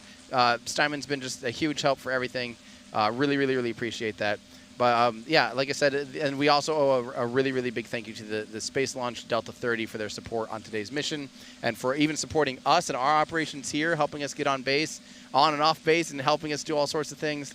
Vandenberg has been amazing to work with, so huge shout out to those partners as well. But my friends, we will see you guys again tomorrow, same time, 3 p.m. Pacific. So hopefully, we'll let the stream go on as early as we can, as early as we have confirmation that we'll go for fuel up and go for the pads clear and all those sorts of things. We will absolutely bring you guys the coverage as soon as we can. So stand by. It might be a little bit later than 3 a.m. Pacific, but we'll just bring it on air as soon as we can. So we'll set that stream up for you guys, and it's going to be awesome. So All right, sorry, 11 a.m., not p.m. Oh, 11 a.m. What am I? Okay, 11 a.m. I don't know what I'm saying anymore.